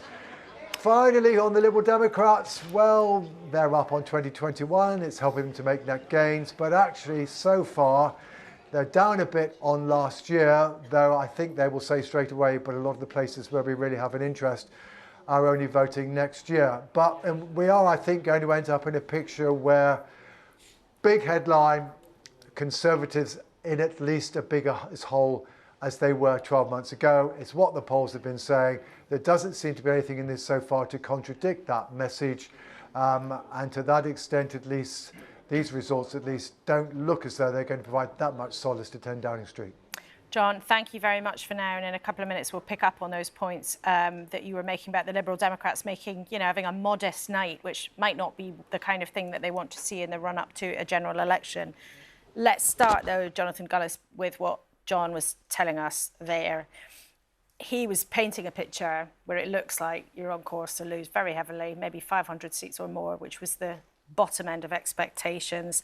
Your local election performance might be worse than last year. Now, that's pretty dire, isn't it, when you're now in the run-up to a general election? The country knows we're approaching a general election, and it looks like you might have gone backwards. Well, you appreciate, Laura, that first of all, we've got a multitude of results coming across all the way through until Sunday, really. So we'll have a much clearer picture on what we see before us. But of course, we also accept this was a very challenging set of local elections. Obviously, people have had the pandemic. That had a huge impact, as we know, on society, on the wider economy across the world, not just here in the UK. And then, of course, Vladimir Putin's illegal and immoral war in Ukraine, which had a huge spike in energy prices. But what the Prime Minister did during that time is introduced a furlough scheme to make sure that people were getting their wages whilst also able to stay at home, protect lives and help save the NHS, as well as the energy scheme, and particularly for Stoke-on-Trent ceramic manufacturers getting 40% of their bills covered, which literally meant that the kilns could keep on firing. Yes, we need to get that message across much more. We have 5 clear pledges the Prime Minister must deliver on. We understand the importance of delivery, and we are making good progress, particularly with inflation that was 11.1% when he took office, now down to 3.2%. And on the stop the boats question, we now see clear blue water between the Conservative and Labour Party, where this week Labour have reaffirmed that they would cancel the round of flights and indeed now have a migrant amnesty into this country with what they announced only yesterday, which essentially means that 90,000 plus people will have a right to remain here indefinitely. Well, we'll pick that up with Jonathan Ashworth. The previous Labour guest denied that was the case, but you've given us a lot to discuss then. You say people have done this partly because of the pandemic, but your previous colleagues who sat in that seat have all said, well, actually, the last time this happened, we were in the pandemic, we had the vaccine bounce, we were much more popular then. Well, of So course, which is it was specifically with 2021, it was the fact that we were coming out of a second lockdown. About 60%, I think, of the population had their first jab. So it was well documented that there was a vaccine boost and there was a high watermark with those elections. We were well above expectations in terms of what we achieved. Sir John Curtis himself has said that numerous times in the lead up to these local elections. Maybe that's because you had a different leader. No, not at all. At the end of the day, what the reality was is that we had, obviously, as I say, that vaccine boost, which is a very big boost at that time to us electorally. Obviously, we're coming off as well, let's not forget, a big set of results in 2019 where people like myself got elected for the first time in the Red Wall. But of course, what happened in 2021 is different to what's happened in 2024. We've had war in Ukraine, we've had unrest in the Middle East, and of course we've had the impact on energy spikes and prices as well. The point, though, here, Jonathan Gullis, is it not, is that we might be just a couple of months for a general election, or perhaps 4 months away from a general election. Maybe my mental arithmetic isn't up to much at 24 minutes past 3 in the morning. But we are in the run-up to a general election. Everybody watching knows that. Everyone in the country knows that. And from the evidence we have so far, of appreciating it's going early, it seems that Rishi Sunak's hope of appealing to the country and turning things round is going nowhere.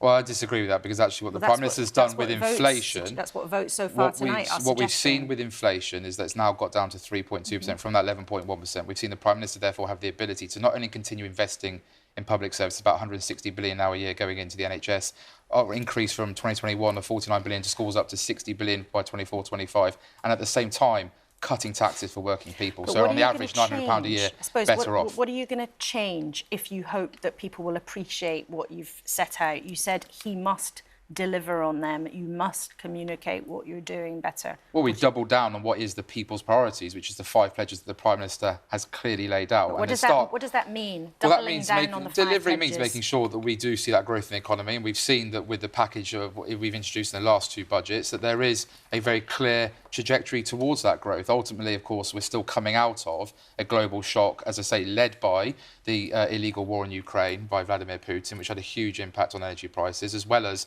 the cost of COVID. We know £500 billion has been spent across that pandemic and this current energy price spike by the government, something that is unprecedented, something which the Labour Party has supported. And bearing in mind that when Labour talk about change, Labour is saying they're going to copy and paste something that Rachel Reeves is very fond of, our fiscal rules. As I say, they're saying they're going to allow an amnesty for all migrants who've come here illegally. And ultimately, they're also going to, and they can't make things add up, for example, like they've said in the past in 2021, that they would like to scrap business rates. They've gone silent on that. They haven't explained how they're going to fund that or what they're going to change it to, because Labour simply doesn't have a plan. OK, we'll talk to Labour in just a second. Jonathan Ashworth is waiting patiently there. But I want to talk about something John Curtis told us about the Liberal Democrats. He suggested they're having quite a modest night, which in the run-up to a general election is perhaps not the kind of thing that they should be expecting. Their vote is on average up by a couple of points on 2021. But so far tonight, it's actually down compared with 2023. We can show you that vote share there. Tories down by 13% since 2021, very significant. The Lib Dems up 2 since then. But let's just show you the change since last year, 2023. The Lib Dems actually down by 3%. Let's bring in Sean Kemp, who used to work in the coalition with the Liberal Democrats, Lib Dem former special advisor, who still monitors all these things very closely. Sean, thank you for waiting patiently to speak with us in the early hours of the morning.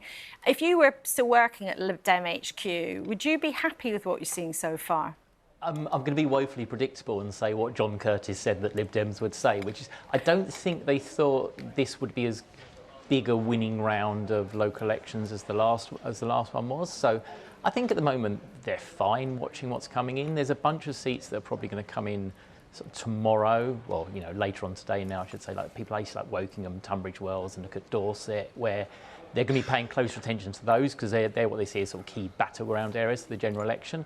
So I don't think they're looking at this and going, oh, we're worried it's not quite as great as last year, because last year was really off the scale great and way beyond what I think a lot of people expected for them. So I think they're okay with this. So I think if they can make some gains in the right areas, they'll be pretty fine with that. What should they be doing differently, though? Because fine with that is not exactly the kind of thing that a party that really feels like it's on the march and on the way to significant progress, they wouldn't want to have a sentiment like that, would they? If I was spinning for them, I would go, well, these are a smashing set of results and they're going to knock it out of the park the general election. But I'm trying to be a bit more balanced. I think well, yeah, you're not spinning for them. You're telling the truth to our viewers, I hope. I think they'll be perfect. I honestly think they'll be perfectly happy if they come out of this round and they can see in the seats that they know they're going to be targeting the general election that they're doing quite well. There's two challenges I think they've got. One is just resource. You know, they're still, in a sense, down on the amount of campaigners and so on they once had at their absolute peak. And the other one, I think, actually, just seeing the Greens pick up, a lot of people who maybe are disenchanted with Labour, who maybe think Labour aren't left-wing enough or are angry about the Middle East, I think are now going to the Greens. And that sort of constituency of protest vote, or however you want to describe them, that's kind of gone for the Lib Dems. So some of those votes that they would have been picking up, I suspect they're not picking up now. So that's maybe a reason why you're not seeing them sort of get the kind of votes that maybe you're thinking about. But I'm looking at this set of results and I think they'll be pretty happy, to be honest. But why is that then, if votes that in a different era would have gone to the Lib Dems are actually now going to the Greens? How do you explain that? Is it the leadership? Is it a lack of difference? I think there's a couple of reasons. One is still the long tail of coalition. And the other one is just a strategic one about where you look where the Liberal Democrats have to target their resources and where they're going to win. I think 19 of their top 20 target seats are Conservative held. There's the value to them is trying to target Conservative switchers to the Lib Dems and Labour voters in those seats. They're not really, nor should they be interested in chasing some of the voters who might currently be going to the Greens, because that's not who's going to try and get them the seats they're going to need to win at a general election. Sean, thank you so much for hanging us on. Really interesting to talk to you about that. Sean, making that point there that the Lib Dems really are now facing to Conservative seats much more strongly than they are to Labour seats. Interesting, let's look at our analysis of the numbers so far that we've seen, where the Conservatives are first and the Lib Dems are second. You can see there what's happening. The Tories have fallen away significantly, minus 13% so far since 2021. The Lib Dems just up 1%. Susan, it's interesting. You've been involved in the party for a long time. Is it now the case that the Lib Dems are overwhelmingly just going after disaffected Tories? Well, I think you may just find, as you start to see the Hull result, that we've just held Hull, which is against Labour. So, you know, don't write us off as a party that fights Labour. We do, but we do where we've been able to build that base strength. But I think at the moment the sense of pressure is we have got to get a change of government at the general election. That is something so driving and urgent. That is one of the reasons why we're very much focused on working with Conservatives who feel that the Conservative Party is no longer their party. Well, and if I just let me look at some of the results that are beginning to come through there. So, you know, I've been keeping half an eye on the seats, the constituencies of Cheadle and Hazel Grove. Now that falls within Stockport as a council. But it looks like the Conservative vote has completely collapsed there. In those two seats, we've taken the seat of Hart in Hampshire. Oh, sorry, we haven't taken it. We've become the largest party, overtaking the Conservatives. So I think we need to plug your phone into our results system, Susan. I think we can confirm. We're now the largest party. That's in Essex. I just gently remind John Curtis, whom I think is wonderful and I'm a great admirer, but I do remember in the last election results at this time that he was making the same kind of comments about the Liberal Democrats. And then when we finally got to the end of the whole play and the weekend when all the results came out, we had won over 400 gains, more than any other party. So I'm not saying we're going to do that same kind of momentum today. It's fewer seats, they're in different places and whatever else. But I'm suggesting to John we might be in a rather better position than that which I think he's suggesting. Well, we can confirm some of the things that you were telling us with your incredible data on your phone. We've confirmed that the Lib Dems have held Hull Council, and also that Hart Council in Hampshire is hung. So that is indeed what Susan was telling us, and the Lib Dems have indeed become the largest party in Hart Council in Hampshire. So she was trying to strike a more optimistic note than John Curtis was suggesting about the Lib Dems, quite rightly reminding us that there is a long way to go. And this is a really, really complicated jigsaw that we're putting together, isn't it, Chris? It is. The overall state of the party so far, the Labour have put on 39 councillors, taking them to 166. Lib Dems have gained 7, taking them up to 52. We can show you the numbers as they've been coming in there, the overall tallies. But what's your sense of how the parties are feeling at this point at 3:34 privately, rather than the more diplomatic things perhaps we have to hear in the studio? Well, in the last 10 or 15 minutes, I think, certainly as far as my WhatsApps are concerned, the most sort of, the highest ranking on the excitometer since we started talking at what it was 20 to midnight has come from Labour folk around that result in Rushmore in Hampshire. So Labour have taken control there from the Conservatives. It's a council they've never held before. One senior source texted me saying, I can't think of a bigger example of voters seeing us, that's a reference to the Labour Party, as a changed party. Another texter pointing out that that's a better advance than the party managed under Tony Blair. So let's be clear, in the next few days, every party will seize on particular results that allow them to make a particular argument. But from Labour's perspective, that has tried in the last couple of years under Keir Starmer to regain the trust of particularly those communities with significant military footprints and Aldershot, that part of Hampshire absolutely has that. They are seizing on that result to say that that shows that their party has changed. And as I say, in terms of sentiment and excitability, that's the most striking result I've seen so far in terms of the response that it has provoked. And when the parties do, as they do, we've heard it here tonight, we'll hear it in the next couple of days, when the parties say, aha, but you have to look at the map, you have to look at the geography, you pesky journalists can't just concentrate on the numbers. Yeah. Are they right? Broadly speaking, yes, when they're doing their mapping, particularly as far as how things might be at the general election.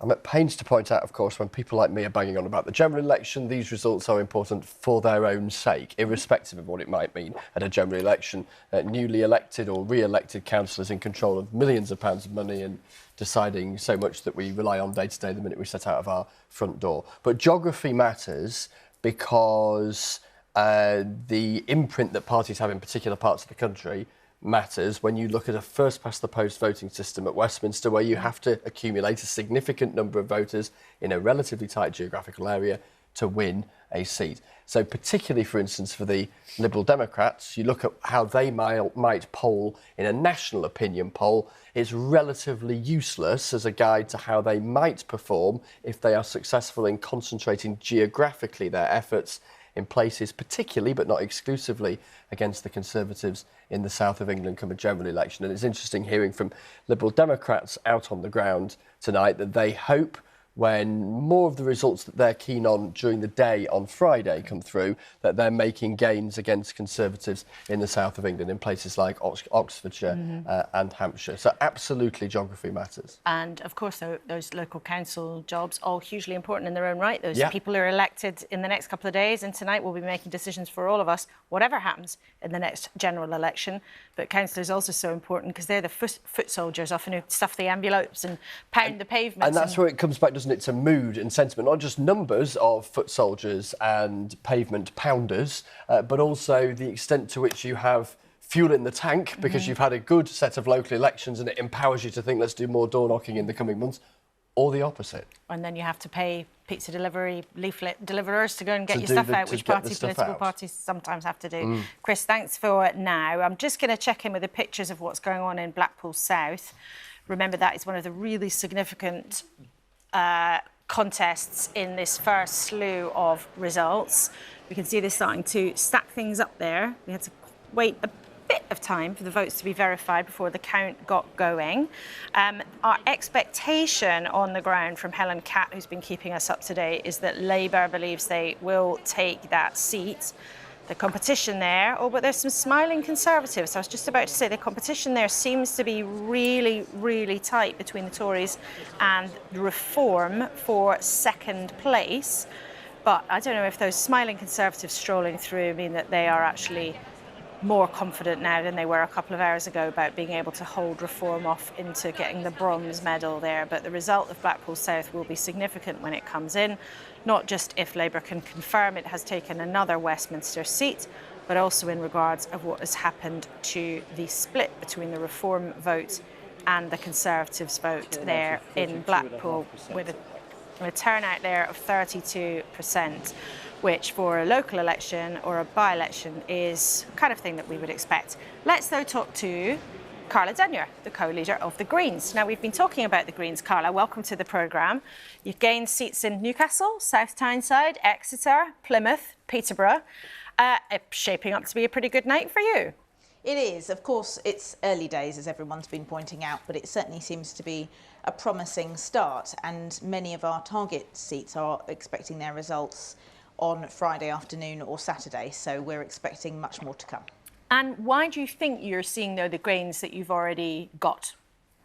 Well, as you know, this has sort of come on the back of several successive years of good results for us. We've more than quadrupled our number of Green councillors across England and Wales in the last 4 local elections, and we were going into this one not taking any votes for granted, of course, but having a realistic expectation of further gains and making a new record number of Green councillors. I think it's a variety of reasons that people are coming to us, to be honest. Our experience when we speak to people on the doorstep is that they already know that they really like Green Party policies, and the reason that they were previously hesitating about whether to vote for us was about often worrying that we wouldn't get elected, whereas now, having seen in the last few years, they will have often seen more Green councillors being elected in their area than ever before. They have that confidence that if they want Green policies, they can vote Green and they will get Green councillors working hard for them all year round. And I think that's what we're seeing in Newcastle, for example, where we've just got our first 2 Green councillors elected, where I think parts of the Muslim community switching their votes from Labour to Green is definitely part of what's going on. But what Khalid, one of our newly elected councillors, was saying to your colleagues on Radio 4 just earlier is that really it's that the whole community was feeling a bit left behind and not well looked after by its current councillors. In terms of the next gains that you'd like to see, I mean, where do you feel hopeful? Maybe in Bristol, perhaps, where I know that you've been doing well. You hope to stand as an MP in Bristol, in one of the seats there. Bristol, Solihull, other places where you might see progress? That's right, yeah. My home city of Bristol, we already have 24 Green councillors. That makes us the largest party by 1. We're not currently part of the administration because Bristol has had a directly elected mayor who was Labour, but that role finishes at this election. Bristol switches to a committee system which encourages more cross-party working, and that's something that the Greens supported because we don't think anyone has a monopoly on good ideas, and we're prepared to work with other parties on areas we agree. But given that we're going into those local elections already as the largest party, and we're hoping to gain a few more seats, there is a reasonable chance that we'll be part of the administration, and that will make it the first core city, so that's the first of the large cities in the UK to have Greens in administration. Do you think it's then realistic, though, for you to be able to build on that success you hope for and actually contest parliamentary seats in Bristol where Labour MPs have got pretty convincing majorities? I think you're planning to go up against Thangnam Debonair, who's in the shadow cabinet. Yes, although it's worth noting that I'm standing in a brand new constituency, new boundaries, and although the previous constituency of Bristol West was already a promising one for the Greens, it's even more so with the boundary changes. We think those changes roughly halve the Labour majority on their own, not accounting for the fact that voters' opinions, the leadership of the Labour Party has changed, a number of other factors locally and nationally. And simply my experience speaking to voters on the doorstep, voters are really, really sick of this Conservative government and the way they've run this country into the ground over the last 14 years, but they're not really feeling inspired by what Keir Starmer's Labour Party is offering, and they're really excited at the opportunity to vote and elect the city's first Green MP. OK, Carla Denyer, thanks very much indeed for joining us here on the programme tonight, and it will be interesting to see what more progress the Green Party can make in the coming days as we get the full picture of results. Always interesting to hear directly from the smaller parties. But one of the big things we'll be talking about in the last 10 minutes or so is Labour's victory in Rushmore, taking control of that council in Hampshire for the first time. Now, Rita, this is a really interesting one, isn't it? And you can see, actually, goodness me, the scale of how steeply Labour goes up there. Very much so, Laura, and also the fact of the boundary changes and the difference that that has made to the result for Labour, because this is fascinating. If you have a look here we are, 2024, this is the result, Labour on 48%, the Conservatives on 37%. But you can see that actually last year, Labour overtook the Conservatives in terms of share of the vote, but that clearly didn't translate into seats. Labour won 5 seats last year round, nibbling into the Conservatives' majority there, but they didn't actually manage to gain the council. And it's just look at the historical sweep here. This goes back to 2002. So for 2 decades, this has been Conservative, Conservative, Conservative, really the high water mark being there in 2021 under Boris Johnson. Then they start to dip. And as I say, the red line crosses the blue just between 22 and 2023. And a little word here for the Liberal Democrats as well, who, as you can see, have lost support from last year and then from 2 years ago as well. So that just goes again to underline the so far slightly lacklustre performance by the Lib Dems, although, as has been pointed out, the night is still young, and not just the night, but the elections are still young, and that might change over the next few hours and even days. These are the councils to watch that I showed you right at the beginning of the night. Feels like quite a long time ago now, and the ones that are flashing are the ones that have changed hands. So Rushmore, just been talking about, obviously, is a Labour gain. North East Lincolnshire was Conservative, and it's now in no overall control. That's a Conservative loss. And then right over here under the councils that were hung, you've got Hartlepool, a Labour gain, and Thurrock, a Labour gain. We'll come back to this screen a little later on and see what else has changed. Laura. Rita, thank you very much indeed, as we see them all kind of spin round and the colours begin to be filled in. Well, if this carries on track, the Conservatives are losing more than 60% of their seats that they've been defending so far. We are starting to fill in the blanks. There is still a long way to go, but the trend at this stage is that the Tories are losing more than 60% of the seats they are defending. That would take them beyond what had been set as their worst expectation of losing around 500 seats. So that is what the Conservatives are on track for at the moment. Lots could change, but that is the trend that we are seeing. And Labour picking up, maybe not huge numbers of seats, but picking up in some key parts of the country, like Rushmore. Jonathan Ashworth, you must be delighted by that result. Yes, I mean, that is a remarkable result in Rushmore. Contains the garrison town of Aldershot. I think we would win the Aldershot constituency on this set of results, I think. My understanding is, I think it sounds like the people who text Chris are the same people who are texting me on some of this, and it is a stunning result for us tonight in Rushmore, in a place where has never been Labour, and it wasn't even Labour in the Tony Blair years. But we've taken back Hartlepool Council, very, very important, given that we lost the Hartlepool constituency a few years ago. Thurrock, that's a seat, that the constituency of Thurrock we lost in 2010, and we've been always wanting to get that one back, so that's a very, very good result. Making gains in Peterborough, another marginal target seat for us, making stunning results in Plymouth. The Tory vote is really collapsing in Plymouth. Johnny Mercer is in trouble. Veterans Minister. He's really in trouble here in Plymouth. So, look, Grimsby, another seat that we lost in 2019 that we're very hopeful that Melanie On can take back for us at the next general election when it comes. So, look, it's very early in the night. It's going to be early in the weekend, I should say. It's not that early in the night anymore. It's 4:45 in the morning. Early in the weekend for the results, though. It's late in the early in the morning. But these are the trends so far. Just show that there is some momentum here. And I do think, after 14 years now of failure under the Conservatives, people are fed up. People do think it's time for change. They've had enough of the chaos, the scandal, the fact that they're paying more for everything, paying more in the shops, paying more on their energy bills. They can't get an NHS appointment, can't see a GP when they want to see one, can't get a dentist for love nor money. That is the sense. That sense of change is what we were really picking up on the doorstep. And I do think when the general election comes, people will want to turn the page on the 14 years of decline that we've seen under the Tories. Let's just bring people a result that actually doesn't tally with what you've been saying. The Tories have held the Police and Crime Commissioner in Lincolnshire. Mark Jones has kept his seat there. Labour's Mike Horder on 31,000 behind his 39,000. Let's look at the share there. These are important elections in their own right. Police and Crime Commissioners have a lot of power to hold the police forces to account. 37% for the Tories, 30% for Labour. But look at this. Look at the state of the drop in share. The Tories losing 23% there. Labour gaining 10. And I know you've been waiting for this. We can show you our first swing of the night. Look at that. Tory to Labour, 16%. We only calculate swing in an election like that or when it's a Westminster seat, not with council elections. So that's the first one that we've been able to show you.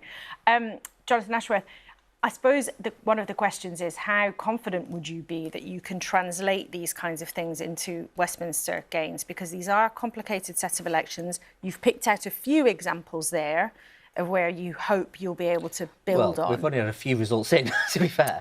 But that's the case you're making. Yeah, but that's quite a swing, isn't it?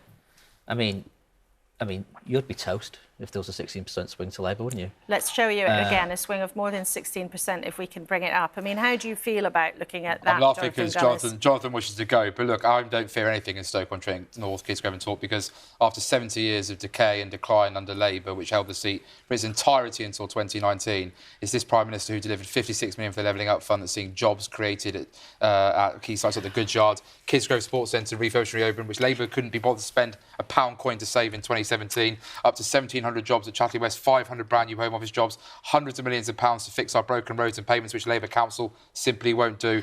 We are delivering in Stoke-on-Trent, and believe me, the voters can see it. And you're making the case for your own constituency, but as somebody with a senior job in the Conservative Party, when you look at that swing, what goes through your mind? What goes to mind is that Mark did a fantastic job in holding that seat, and obviously under very difficult circumstances, and also after a set of elections where, as I say, we had a vaccine boost. And when it came to those results, we're obviously in a very different world now where we've seen the cost of COVID on the global economy that's been felt across the world. And of course, obviously that illegal and immoral war in Ukraine, which has obviously meant people have really felt the squeeze. And the Prime Minister, through the furlough scheme, through the COVID grants, through the energy support schemes for both individuals in their households as well as businesses, has been there to support them. £500 billion. That is unprecedented levels of support, which again, the Labour Party has not opposed at any stage. And the Labour Party continues to say they'll back our fiscal rules. So Jonathan can talk about change, but what's the change? But it's very interesting to hear you point to evidence of success of a Conservative government being about writing big cheques, huge cheques, growing the state. Lots of Conservatives privately actually say one of the problems here is that you have done all of this spending, you have grown the government, you have been stepping into people's lives in ways that some Conservatives don't like. They don't like a plan to ban smoking. They might rather turn to something they might see as a true Conservative party. Well, look, at the end of the day, when we had COVID, it was unprecedented. Every country in the world made unprecedented levels of support from the central government, which is still taxpayers' money, in order to protect lives and livelihoods. And that was exactly and appropriately the right thing to do. And that had overwhelming support, which ended up seeing the type of results we saw in 2021. Let's be in no doubt about that. And again, that was consensus across the House for that level of support that was introduced as well. So ultimately, I think the voters understand that we did the right thing. I still speak with constituents to this day who say they have a roof over their head because of furlough. I speak to ceramic manufacturers, who have the kilns still firing because of the support they've had for energy. And ultimately, we are a party with a plan, a 5-point pledge that the Prime Minister is very clear about, is working hard and delivering on. And Labour keep flip-flopping on workers' rights. Again, we're hearing that's going to be watered down. The £28 billion on some Green New Deal, again, all over the place for months on end. And now saying they'd scrap the Rwanda fights, and they would now say that if you come here illegally, you'd have a right to remain indefinitely, essentially, because they're going to say that you can apply for asylum. And I want in a couple of minutes to ask Jonathan Ashworth about that and Labour's immigration policy, because it's important to a lot of voters and it's important to a lot of people watching tonight. But let's go to Plymouth and talk to my colleague Martin Oates, who can bring us up to date with what's been happening there. Just as we begin to talk to him, I'm going to show you the numbers.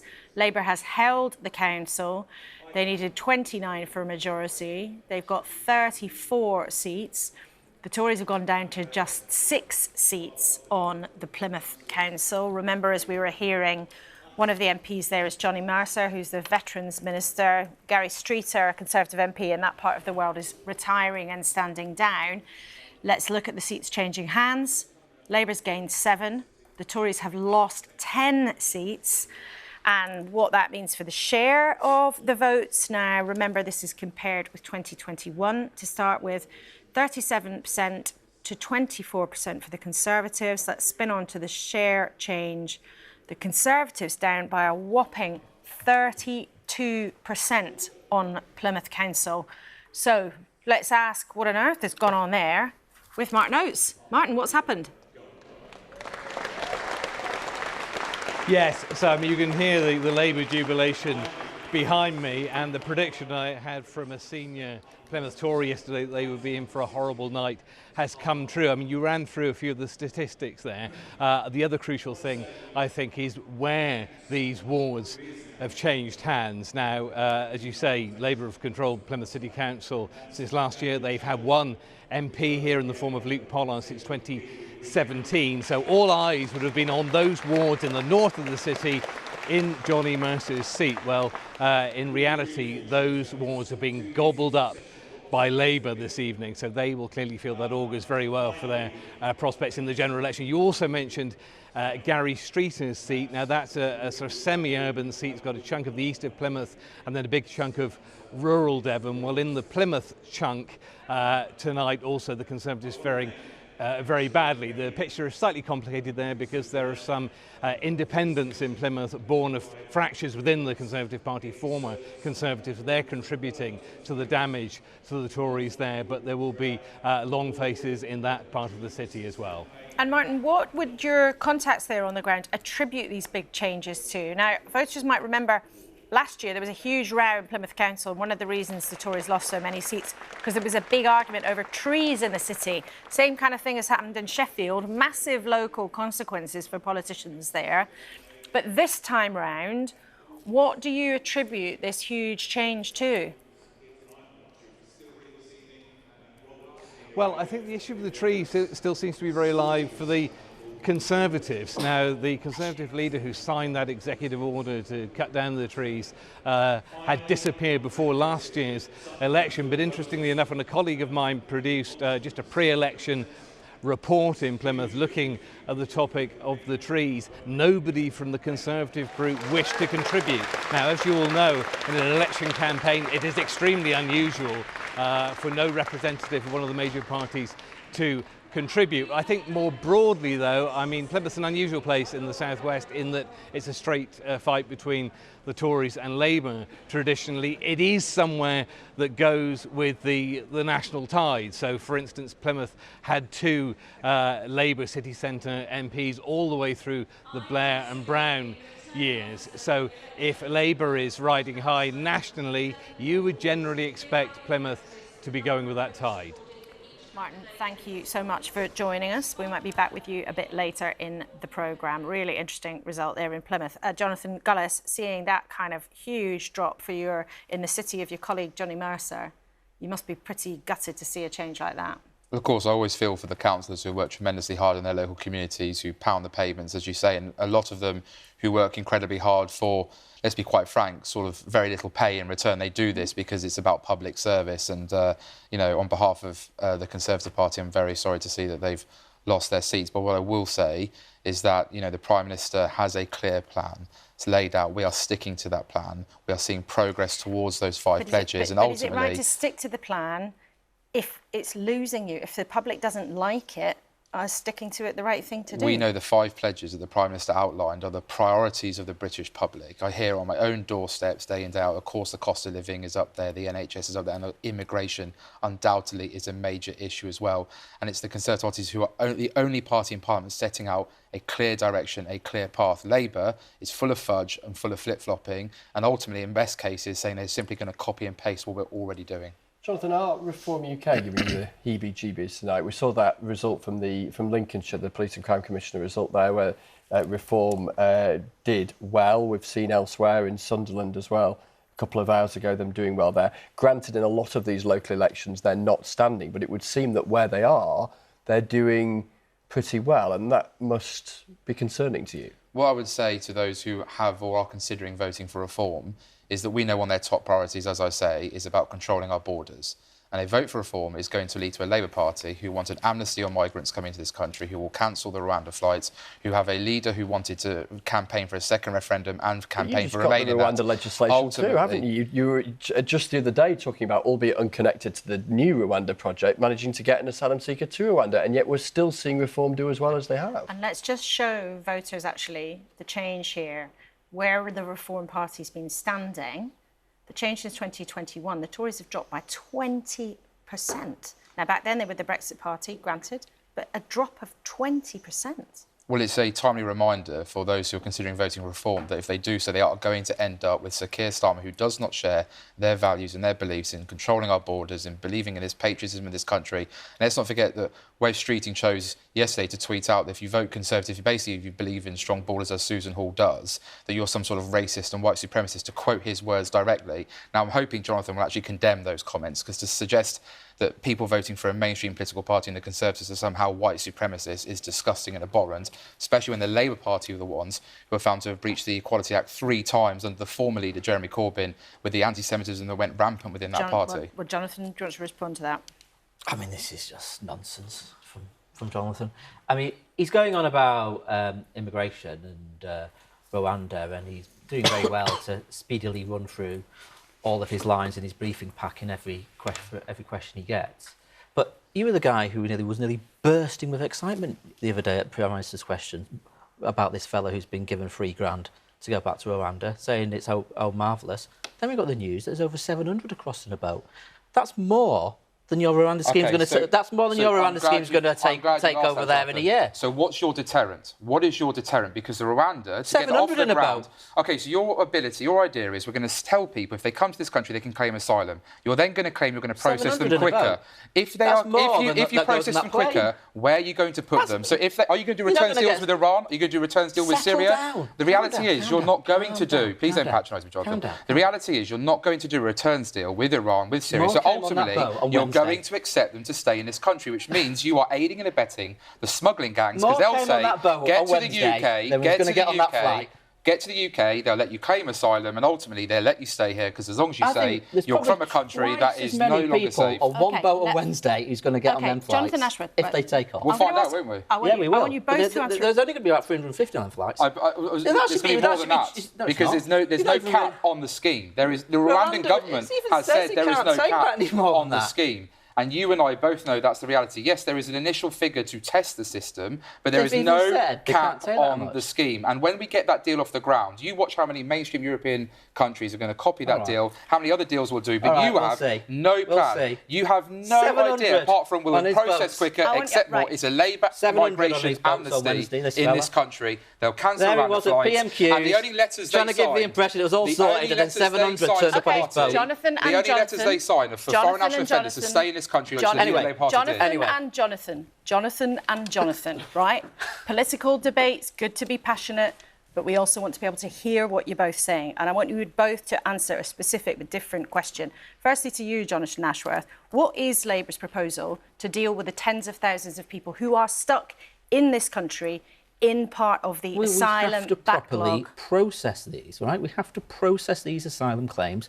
We have to recruit the staff to process the claims. We have to recruit the staff who can actually deal with the people and send them back to the places that they've come from if they're not supposed to be here and don't have the right to be here. To be clear and with then we need to go after the criminal gangs and smash the gangs by using terrorist-style laws to go after them. But to be clear with our viewers, because the Conservatives say they're trying to smash the gangs as well, Well, to be clear with our viewers, what Labour's plan is to allow people who are already here to make their claims, to go through the system, and your plan is to speed the system up and make it more efficient. That is your plan. We have a huge backlog. Yeah, and but just to be clear, and that to end the Rwanda huge scheme. backlog in the system, that huge backlog in the system, entices and encourages the gangs to bring people here. It doesn't deter people, so we need to deal with that. We've got to clear that backlog. But are you saying categorically, it's a really important point for our viewers, are you saying categorically that the whole notion of deporting people to other countries for their claims to be processed, that definitively comes to an end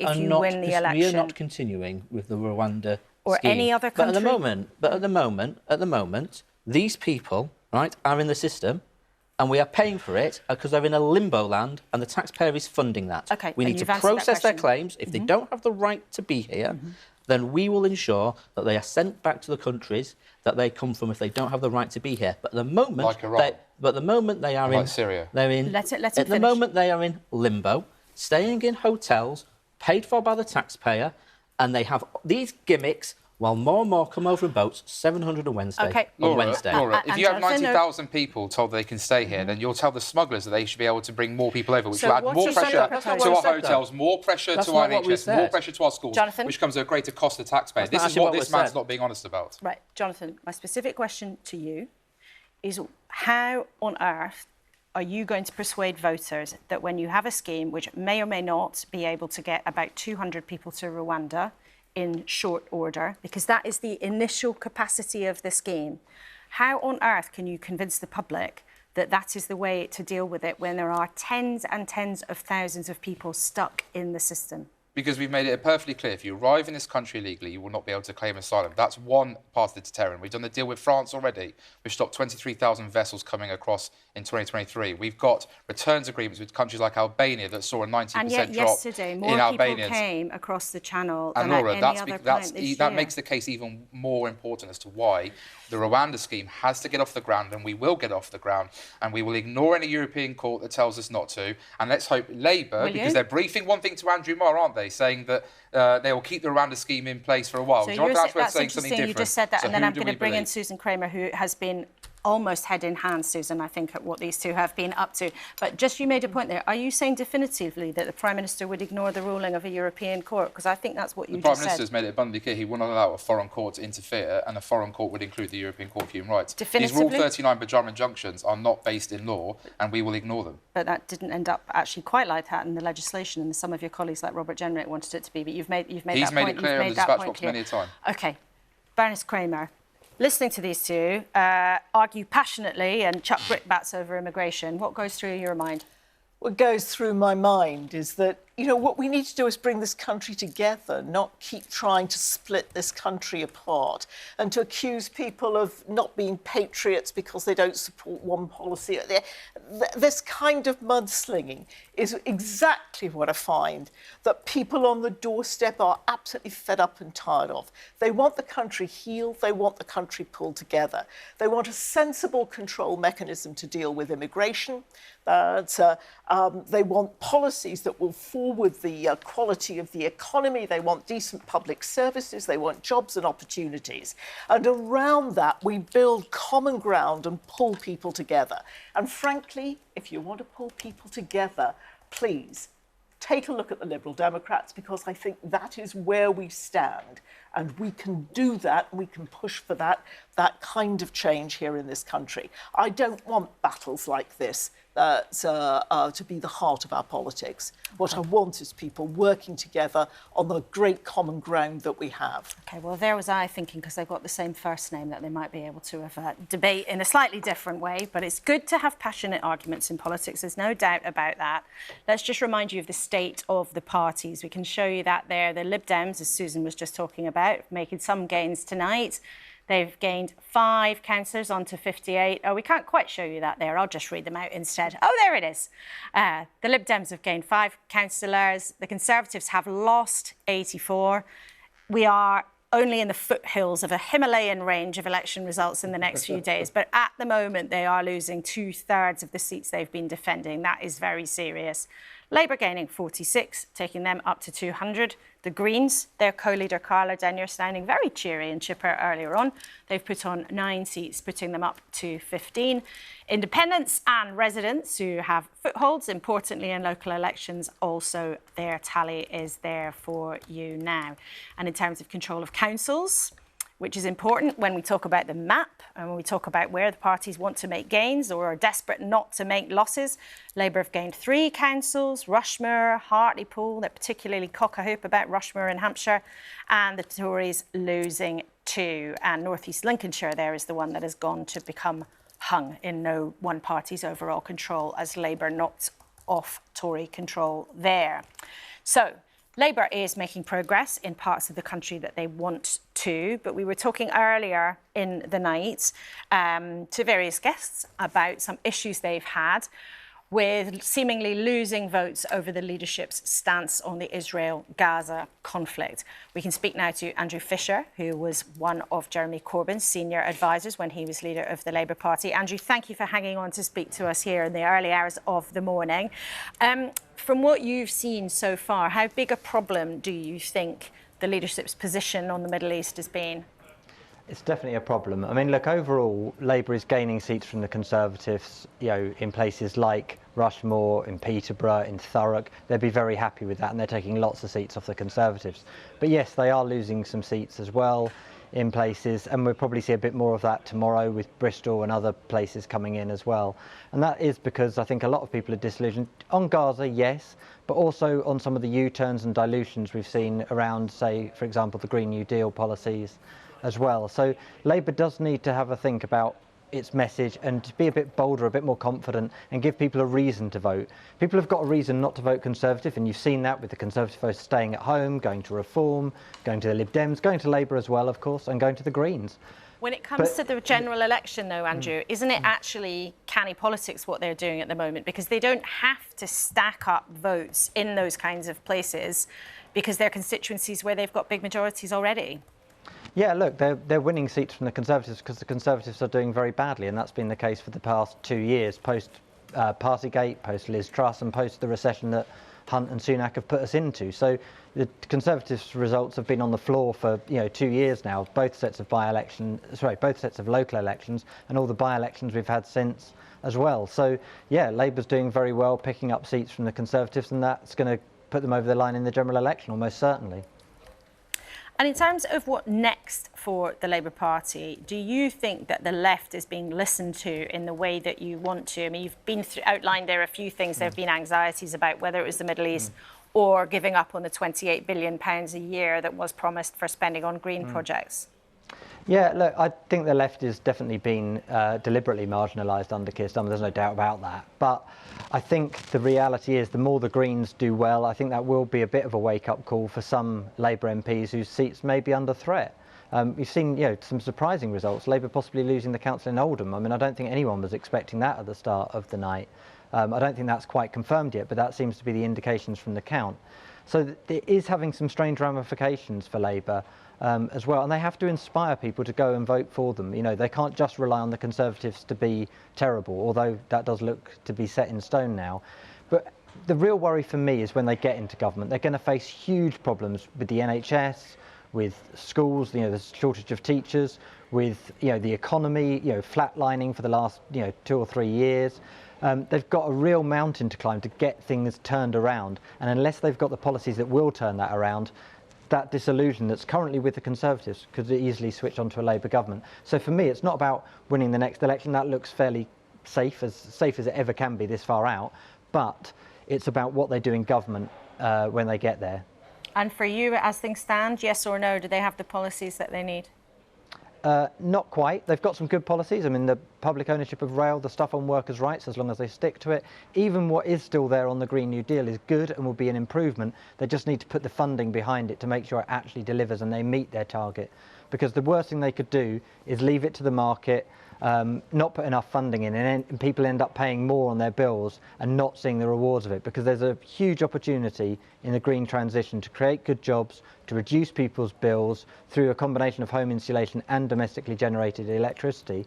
And if we don't put the funding in to do that, then you will get that disillusion come in, I think. So they do need bolder policies, but if they do that, then they could stay in power for a long time, because the Conservatives are in a real state, as we're seeing tonight. OK, Andrew Fisher, thank you very much indeed for hanging on. It's good to hear an interesting perspective from a different part in the Labour Party than the one we've heard in the studio here tonight. Jonathan Ashworth, I know you don't have common cause with Andrew Fisher on many issues. He was very much part of Jeremy Corbyn's project, but he said that you have deliberately marginalised the left.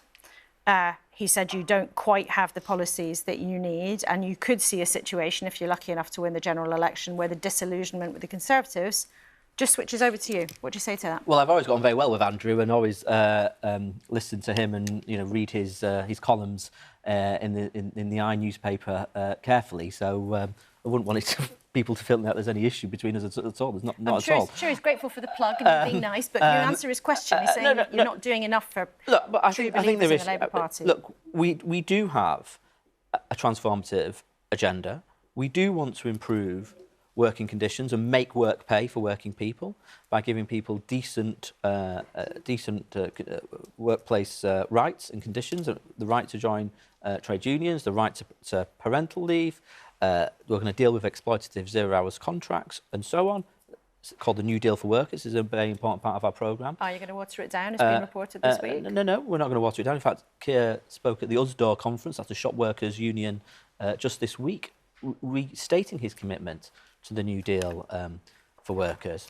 Andrew is quite right to talk about our policies to invest in renewable energy sources, which will not only create good, well-paid jobs, good, well-paid unionised jobs across the country, but will also cut energy bills for good. So I do think, actually, there is not this huge chasm that you were trying to suggest between me and Andrew in that respect. I do think we have important policies which I think will excite people in a general election as well. But it's interesting, what he's saying, though, is that you need to tread carefully, because people who feel Keir Starmer's not giving them enough sort of full-fat Labour might be terribly disillusioned with you very quickly if you are lucky enough to win the general election, if you're not giving them what they really want, if you're not radical enough. You just don't accept that? Look, no, I'm not sure. Look, we have to win an election. And look, we are having, the results that are coming in so far are good results. But there is a long way to go until a general election. And we are not complacent. We know we've got to fight for every single vote. We know that the next general election is competitive. No matter how badly the Tories do tonight, the next general election will be competitive. It is a fight. And if people want to change the direction of the country after 14 years of the Conservatives, they need to come out and vote Labour. And that's the message we're going to be taking to people in the general election. OK, well, the general election, as you say, is a long way away. For weeks, a long time in politics, then we might still be some centuries away from the general election. Important to remember, when we all sat here and talking about the local elections in 2017, it looked like Theresa May was on course for a generational landslide. And of course, a few weeks later, she'd actually discovered she'd chucked away her majority. So campaigns change things. Let's take you to the Hull results. Susan told us earlier on that they were holding on there, the Liberal Democrats in Hull, holding off a challenge from Labour. We can confirm the full seats now. The Lib Dems got 31 seats, Labour 26. So not that much in it. None of the other parties scoring, but the Lib Dems slipped one, Labour gained one, but the Lib Dems there will be pleased to have held off the challenge from the Labour Party in that fine northern city up there on the east coast. Let's look at the share. Oh, look, first one of the night where the share is actually the same. It was 44-44, but the change, look, Lib Dems up 5 and Labour up by 9%. So that might give the Lib Dems a few wobbles in terms of how things change, but a victory is a victory. Rita, now, This is a really interesting one because we've been talking about change in seats in terms of the numbers of changes, but you're going to give us the span across the years. Absolutely. So these are Rishi Sunak's second set of local elections as Prime Minister, and you can see here that we now have enough information based on 23 of the councils that have been declared to work out what proportion of the vote the Conservatives are losing tonight. And you can see the dotted line there shows that the Conservatives are now on course to be losing 54% of the seats that they were holding. Now, to put this into some sort of perspective, if you go right the way back to 2009, this was under Gordon Brown, and at that point, I can tell you that that represents 62%. So at that point in 2009, Gordon Brown had lost 62%, or I should say the Labour Party under Gordon Brown had lost 62% of the seats that they were holding the previous year. So at the moment, the Conservatives are not on course for something quite as low as that, but that is not going to fill Conservative hearts with joy. Let me show you what that percentage translates as actual seats. So again, this is based on the 23 councils that we've had declared so far. So if the voting patterns continue in the same way, and there's no reason to believe that they shouldn't, because the councils that have declared already are representative of the councils overall in the next couple of days, we are saying that it looks as if the Conservatives are on course to lose 539 seats. So that would be over half of the ones that they were holding as we went into these elections. Labour gaining 278 and the Liberal Democrats on 59. And that, as I say, is on the basis of 23 councils declared. OK, Rita, thank you very much indeed. And if people weren't watching much earlier in the night, remind us why there is a Prime Minister missing from the top of your very excellent chart. It's very good that you keep reminding us of this, Laura. So, yes, the keen-eyed among you will see that there was Liz Truss, of course, between Boris Johnson and Rishi Sunak, and we haven't included her because there were no elections fought during her time as Prime Minister. OK, Rita, thank you for that clarification. Just in case anybody thought that we were trying to make any kind of point about not including her, there were no local elections during her time in charge, and that's why she is not on the charts. Some more results coming in for you. Let's look at Peterborough. Peterborough is a hung council. Labour has taken 19 seats. Independents have taken 17, with the Tories on 11. But let's show you this. Now, it's particularly interesting because Peterborough is the kind of place where Labour really want to be showing progress before the general election, and the Tories have lost 13 seats in Peterborough. Labour gaining 4, but the Tories losing 13. And there's the share of the vote. The Tories still narrowly ahead with 29% to Labour's 26%, but dropping away by 16%. So that kind of pretty steep drop for the Conservative vote happening also in Peterborough's council election. A rare bright spot for the Tories in a sense. They've held on to Fareham Council in the south of England. That's where the former Home Secretary, Suella Braverman, has their seat. There were some nerves in the Tory party that might disappear. They might lose control, but they have managed to hold on to the council. Let's show you, though, the change in what's happened. The Tories have lost 5 seats, and it's the Lib Dems that have gained 4. So a result there for you from Fareham. And also, I can give you another Police and Crime Commissioner result. In Cumbria, Labour has gained it. They have taken it from the Tories. So the Police and Crime Commissioner, David Allen, takes that job from the Conservative Mike Johnson. Let's take a look at the percentages. 47% for Labour, 30% for the Conservatives. Let's look at the share change, and then I hope you can show you the swing. Labour up 21%, the Tories down 23%. And this is going to be a whopper. There we go, look at that, swing. Now remember, we can't show you swing for local councils, we don't show you that, but for police and crime commissioners, and we'll be able to do the same for Blackpool South. We can look at the swing. 22% going from the Conservatives over to the Labour Party in the contest for the Cumbrian Police and Crime Commissioner. I just want to show you some pictures of what's happening in Redditch, where there is another very competitive count going on. Labour are very hopeful of taking that council there. We were talking to James Pearson, our reporter on the ground, who said that Labour was seeming to be quite cheery, but not able to confirm anything for us yet, although the smaller parties were whispering to him about Labour being able to take that council. So as soon as we've got a result there, we will confirm that for you, if indeed it does come to pass. Now, we spent a lot of time talking already tonight about the Blackpool South by-election, because it's a really important contest, the only by-election of this huge set of results. The Reform Party have been vying with the Tories for second place. Labour is expected to take that seat, perhaps quite comfortably. But let's check in with the leader of the Reform Party, Richard Tice, who joins us from Blackpool. Thanks for hanging on and joining us from the programme. Can you tell us what's going to happen then? Laura, good morning. It is so close. It is actually too close to call. I'm an optimist, so obviously I hope that we will have just pipped it. But from our perspective, this is an incredible result. It's our best results, by-election results to date. It'll be usefully above our national polling average. And this shows that we're on the rise. The Tories are essentially slipping. And we're rapidly becoming the real opposition. In the north, we had some great results that you referred to earlier in Sunderland, where we beat the Tories in 16 out of 25 wards.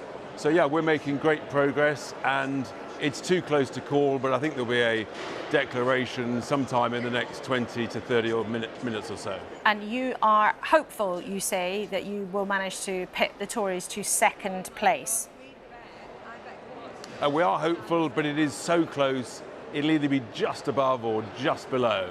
But from our perspective, to have made this progress, as I say, it'll be our best by-election result ever.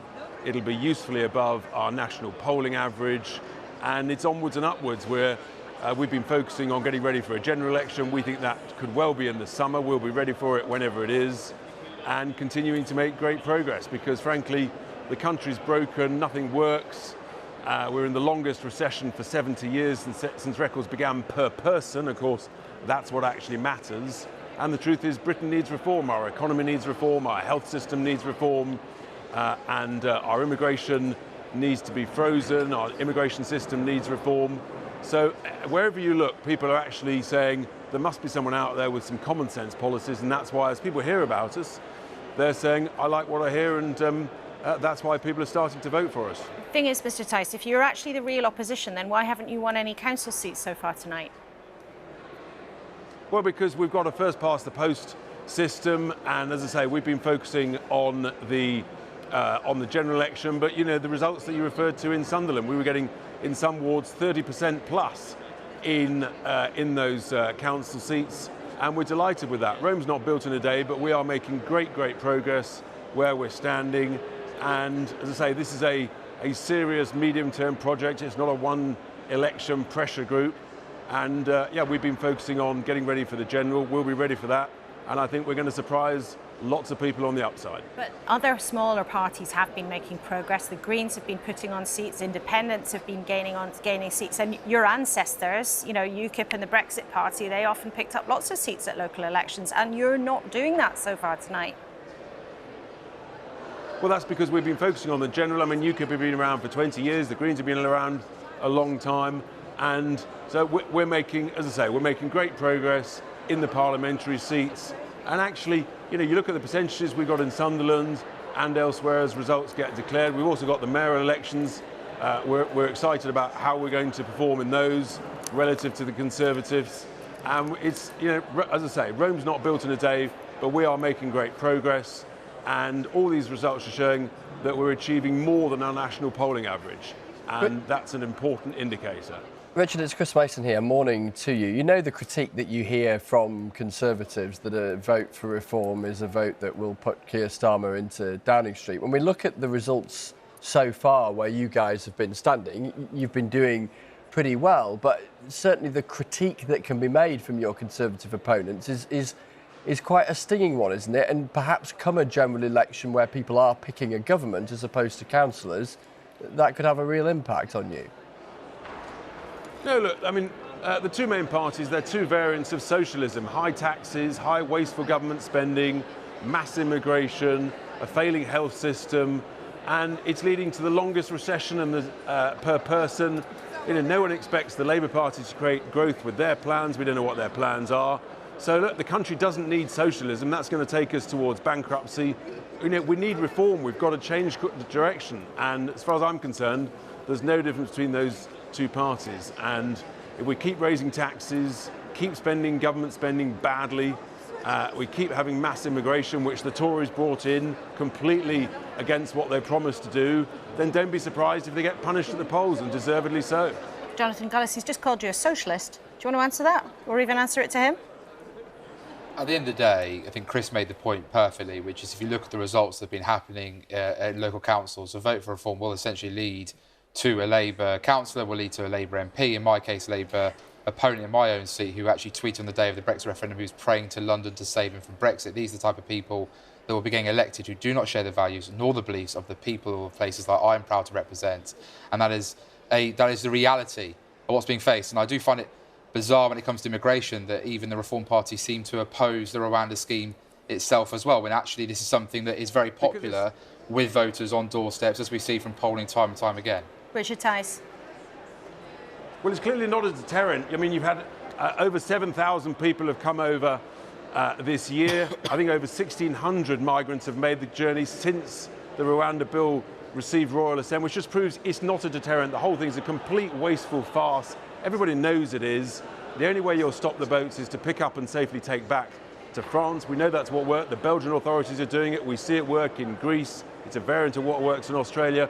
We've heard all this stuff. The country is tired of Tories talking the talk but never walking the walk. They're done with it. We're finished with it. We want change. Jonathan Gullis. My record's very clear in Parliament. I actually introduced a bill to say we should ignore the European Court of Human Rights, and it was Sir Keir Starmer who walked through the no lobby. It was a 10-minute rule bill. So I've used my parliamentary time to actually be very clear on this issue time and time again. I've got a very proud track record of that, and ultimately it comes to the same thing time and time again, which is what Richard's calling for is not what his own deputy leader was saying on Talk Radio with Julie Hartley-Brewer, who was saying that ultimately he would actually give people new boats in the middle of the English Channel, better boats. Those are words that can be found on video, and I think that would be the most bizarre policy of all. Richard Tice, do you want to destroy the Tory party? Look, at the end of the day, competition's a good thing. The Tories are supposed to believe in competition, but because they become socialists, they actually don't. And the country's tired of all this fear-mongering. The country wants some hope. It wants to vote for people that they believe in, who've got real policies, real alternatives that's going to change the course. The country's utterly broken. And if we don't change course, we're heading towards disaster and bankruptcy. And it's the Tories who created this disaster, and they've got to be ousted. What do you say to that? Well, actually, at the end of the day, the Conservatives have a very clear plan and working on that plan, which is the deal with France that stops 23,000 vessels coming over. We've got the funding, about £800+ million going to the National Crime Agency to smash apart the smuggling gangs, which is a huge increase from what it was in 2019. We've also got the Rwanda deterrent, which will become that full-fledged deterrent once we get those flights off the ground, which is why we've been battling the lefty lawyers, the Labour Party, and trying to get this through Parliament and through the courts. And I do therefore firmly believe that the public will see that delivery, and you'll see the polls, I think, therefore change significantly as Reform voters will see that we are delivering on this important pledge by the Prime Minister to stop the boats. Richard Tice, we can see you shaking your head in disagreement with Jonathan Gullis, which is not in and of itself surprising. But I want to ask you a question, though. This time, in the last sort of cycle, your ancestors, the Brexit Party, in the end, stood back to make way for the Conservatives, which gave them a clearer path to their huge majority in the 2019 election. Can you rule out doing that this time? Indeed, I've done that before with Chris Mason. Delighted to reconfirm 110% that actually we're not doing any deals with the Tories. You know, we trusted them last time and they betrayed that trust, not only to us, but to the British people. They didn't get Brexit done properly. They didn't cut immigration. And people are tired and sick and tired of the Tory incompetence and lies. We're done with it. We're done with the Tories. It's time for change. It's time for reform. And is Nigel Farage going to come back and help you out? Stand for a seat somewhere?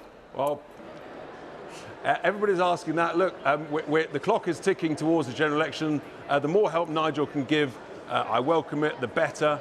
And let's wait and see. But the clock is ticking, that is for sure, particularly if it's a summer election, Laura. OK, Richard Tice, thank you very much indeed for joining us from Blackpool. And, of course, we will bring you the result in Blackpool as soon as we have it. We expect Labour to win that parliamentary seat. The battle seems to be very intense, according to Richard Tice, too close to call between the Tories and Reform for second place. But we shall see. A result we have had is Stockport Council. Now, it has gone to become... nobody has overall control. It was already being run by the Lib Dems as a minority. They were hopeful of being able to take control of it there. Susan, you're going to leave us in a few minutes, but you were saying to us earlier on, Baroness Kramer, that you hoped you would be able to show progress there in Stockport, but it appears you just have fallen short of holding it, of taking it outright. Yes, Are you but we've got disappointed? 2 gains against Labour, and in those areas of Cheadle and Hazel Grove that I talked about, we've won the popular vote, which is really important for us in terms of looking forward to the general election. So and right now, we are pleased. You know, we're pleased with that because, frankly, we've been facing overall a Labour surge, and I think it shows that we can stand up against that. OK, and it's an interesting seat, Stockport, because right now it's held by a mixture of Conservatives and Labour, and of course you're trying to set the scene there for being able to nab one of them at the general election. I'd like to nab more than one. OK, well, ambition is something that all politicians are always full of. We are going to say goodbye to you shortly, Susan, and I believe we're also going to say goodbye to you, Jonathan Ashworth, or Jonathan Guyas. Yeah. So one of our Jonathans is going to leave us in a couple of minutes, but not quite yet. I'm going to show you some more pictures of Blackpool South because I'm hoping we might get close to a result there. Somebody is testing a microphone. So that looks promising. While we wait, so we might just keep half an eye on those pictures. Let's talk to Rita then about what happened in Thurrock. Now, Rita, that was a big gain for the Labour Party. Forgive me in advance if I stop you in the middle of your numbers, because if there is a result in Blackpool, we'll go straight back there. I'll shut up immediately. Laura, I've got Thurrock for you. I've got Thurrock, and I've got a bit more of the east of England as well, because it is by and large a story of Labour advancement. Now, in Thurrock, of course, this is a Labour gain. We brought you this a little earlier in the evening, but the results, you know, they came thick and fast. It's good to go over them again. Labour gain on 27 seats, and let's just look at how the seats changed here, and that's very stark, isn't it? The Conservatives losing a full 12 seats, Labour picking them up 8 seats and 4 going to the independents. And this is in a very Levy area. Back in the referendum, it was a 72% leave. So Labour really advancing there. Now, let's take a look at Ipswich, which is a Labour hold on 38 seats, and it's been Labour for quite a while. This was a Labour gain actually over 10 years ago.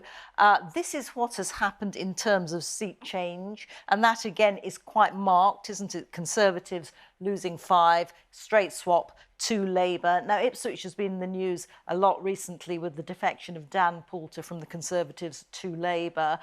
He holds one of the Ipswich seats. The other one is a Conservative-held seat in the House of Commons. And our analysis suggests that based on this pattern of voting, that seat is vulnerable and that Labour could well pick that up in a general election, given what has happened there tonight. One more result to show you overnight. Now, this is Southend-on-Sea. It started the night hung, and it remains hung. But let's just have a look at what happened to the seats. And that's interesting, isn't it? Because, as I said, it's a story of Labour advancement, them picking up 3 seats, the Conservatives losing 4, and the Greens gaining the other 1. So, very interesting picture there in the east of England. And I just wanted to remind you, if you don't already know, you can get all this information on the BBC website. You can put in your postcode, find out what's going on in your own area.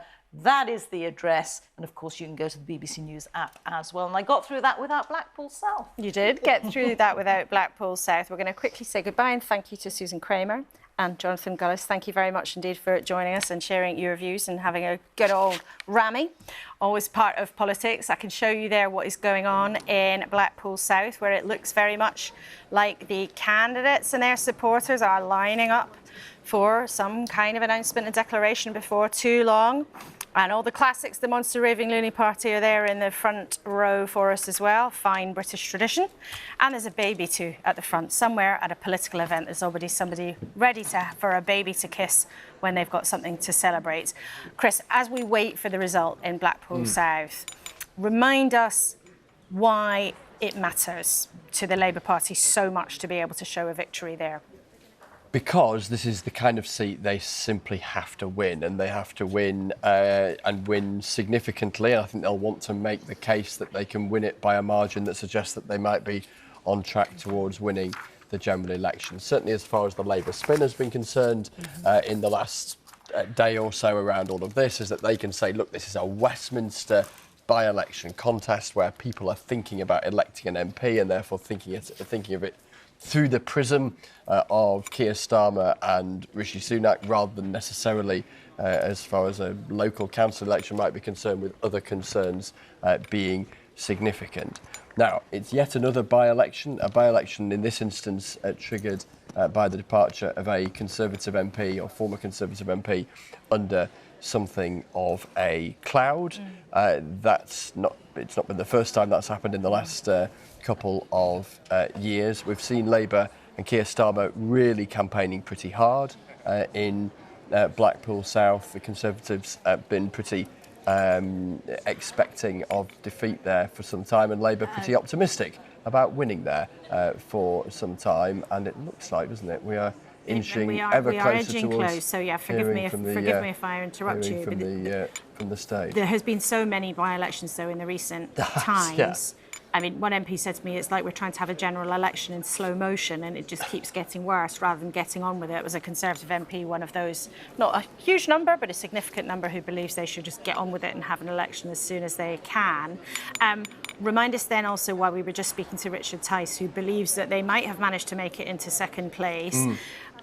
If they do manage to make it into second place, do you think if we couple that together with what looked like very bad council losses for the Conservatives, how do you think that would change the calculations for Conservative MPs who are worried for their own jobs, as they do, and worried for the sake of the party? It's heebie-jeebies territory, I think, for Conservative MPs, if that was to play out. If we see Reform finishing second in Blackpool, alongside how they have been performing in places like Lincolnshire in that Police and Crime Commissioner election, also in Sunderland too earlier in the evening. Now, Conservatives will make the point, hang on, let's wait for Friday and Saturday to play out, and plenty of those mayoral contests still to come.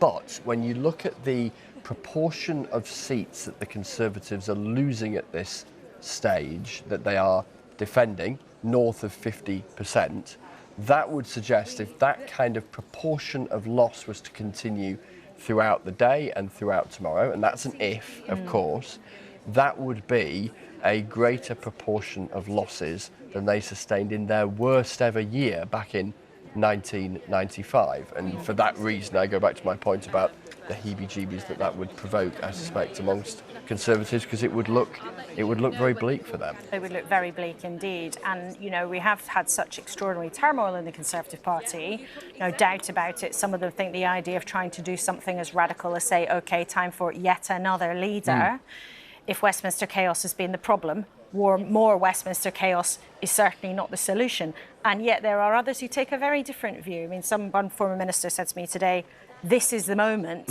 as in, this is the moment we're going to have to do it, or we're going to have to put up and shut up. Yes, there's no doubt when you speak to Conservatives of all sorts of views about the leadership, they have, plenty of them said, for the last couple of months actually, that this moment, these set of elections, would be their last chance to make a decision on whether they were going to do something nuclear. In other words, contemplate removing yet another Prime Minister. Well, the Conservative activists there are just gathering. They look like they're trying to put a bit of a brave face on it. But the candidate, David Jones, must be somewhere there among them, or often in these things Obviously, candidates, in fact, David Jones has just been taken off. I was just about to say what happens is the candidates get taken off to be told the results first. That looks like it's happened. My studio guests will introduce you to a second, nodding along here, knowing what that routine feels like. Candidates get taken off to be told the result, for good or for ill. For somebody who is about to become an MP, it's about to be an absolutely life-changing moment. For somebody also who might be about to lose their job, it's another life-changing moment of a different sort. Hard to underestimate, really, the sort of personal dramas behind all of this as we talk about the big picture and the political jigsaws and all the rest. Into the mix as well. Exactly. But we must, it does seem now that the result there is imminent. If the candidates are being taken off, that suggests they are about to be told the result. And then, of course, the declaring officer will then tell all of us. But as you were saying there, this sort of moment of decision for Tory backbenchers. Yeah, as they try and calibrate the kind of psychology of a set of results, of which there's plenty more to come in the next 48 hours or so, relative to how they might have perceived them to be, and then weigh up whether or not they want to do something very radical. Did I hear a returning officer there? Sounds like a microphone test. Let's just listen in for a second and check it's not a declaration. I think it's a microphone test, so carry on. and therefore work out what they might want to do. Now, when I was speaking to some people in the last 24, 48 hours within the Conservative Party who are of the view, and it's a minority view as things stand, that they might want to do something radical and try and remove the Prime Minister, they were saying this is the last chance to do it. The data of the next 48 hours will determine those sort of mindsets. Now, as things stand, the numbers are looking pretty bleak for the Conservatives, but plenty are attaching a lot of psychology to the mayoral results still to come, not least the ones in Tees Valley and the West Midlands. Let's talk to Helen Catt, who's on the ground for us in Blackpool South for us tonight. Helen, we've just seen the Conservative candidate be taken off. We assume to be told the result. Can you give us a heads up? Yeah, sure. So it's gone very quiet here, actually. People have clustered around where they're going to do the declaration because all of the candidates have now been taken off to a table in the centre of the room here. They've just been told the provisional result. I think they're just starting to move away now. I can see them all coming this way. So we are expecting, we think, that we might get a result fairly shortly. I'm just trying to sort of get eyes on where they're all going. There are still a couple of candidates in the middle talking to the returning officer. But no, that now seems to Chris Webb, who's the Labour candidate there. If I could just stop you for a second, Helen. I think that's Chris Webb, the Labour candidate, just moving through the back of the shot. Perhaps you can pan along. And there's the Conservative candidate, David Jones. The Labour candidate there, the taller chap with the beard behind him, Chris Webb, son of a postman. Local Blackpool man, has run several charities in the area, and there they go, perhaps taking to the stage. Maybe it's a long walk to the stage, but there are the two main candidates and the Munster Raving Looney candidate obviously next to them. But after a long wait, let's listen in to the result of the by-election for Blackpool South.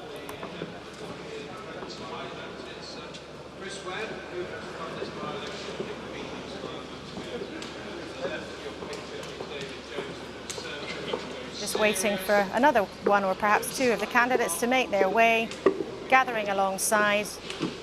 You see there one of the 9 candidates standing there. You can see the Green candidate just there, and on the right of your shot, the man who is likely to become the next MP for Blackpool South, Labour candidate Chris Webb. But let's listen into the declaration and hear the result. Remember, listening out particularly for what's happened with the Reform Party, but the Reform candidate, Mark Butcher, is not yet there in that lineup. We spoke to him a couple of hours ago, and he said he was hopeful of pipping the Tories into second place. Richard Tice, the leader of Reform, told us it was too close to call. There he is. Here we go. Good morning, everybody. We've now got the results for the Blackpool South constituency. I, Neil Jack, Acting Returning Officer for the Blackpool South constituency, declare that the total number of votes for each candidate is as follows. Black, Stephen Justin, commonly known as Stephen, Independent, 163. Butcher, Mark Anthony, Reform UK, 3,101. Cregan,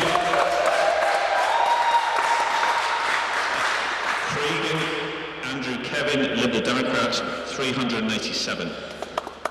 Hope Alan, commonly known as Howling Lord, the official Munster Raving Looney Party, 121.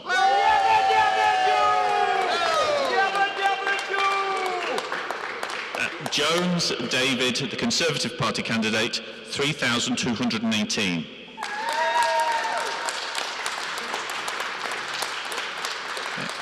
Knight Kim Sherry, Alliance for Democracy and Freedom, 147.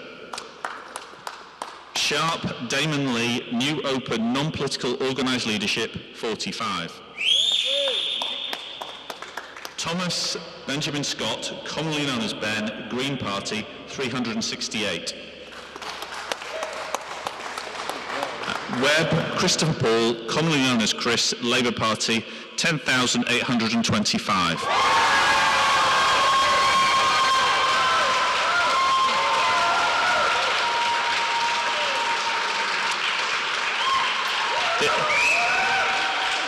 The number of ballot papers rejected is as follows.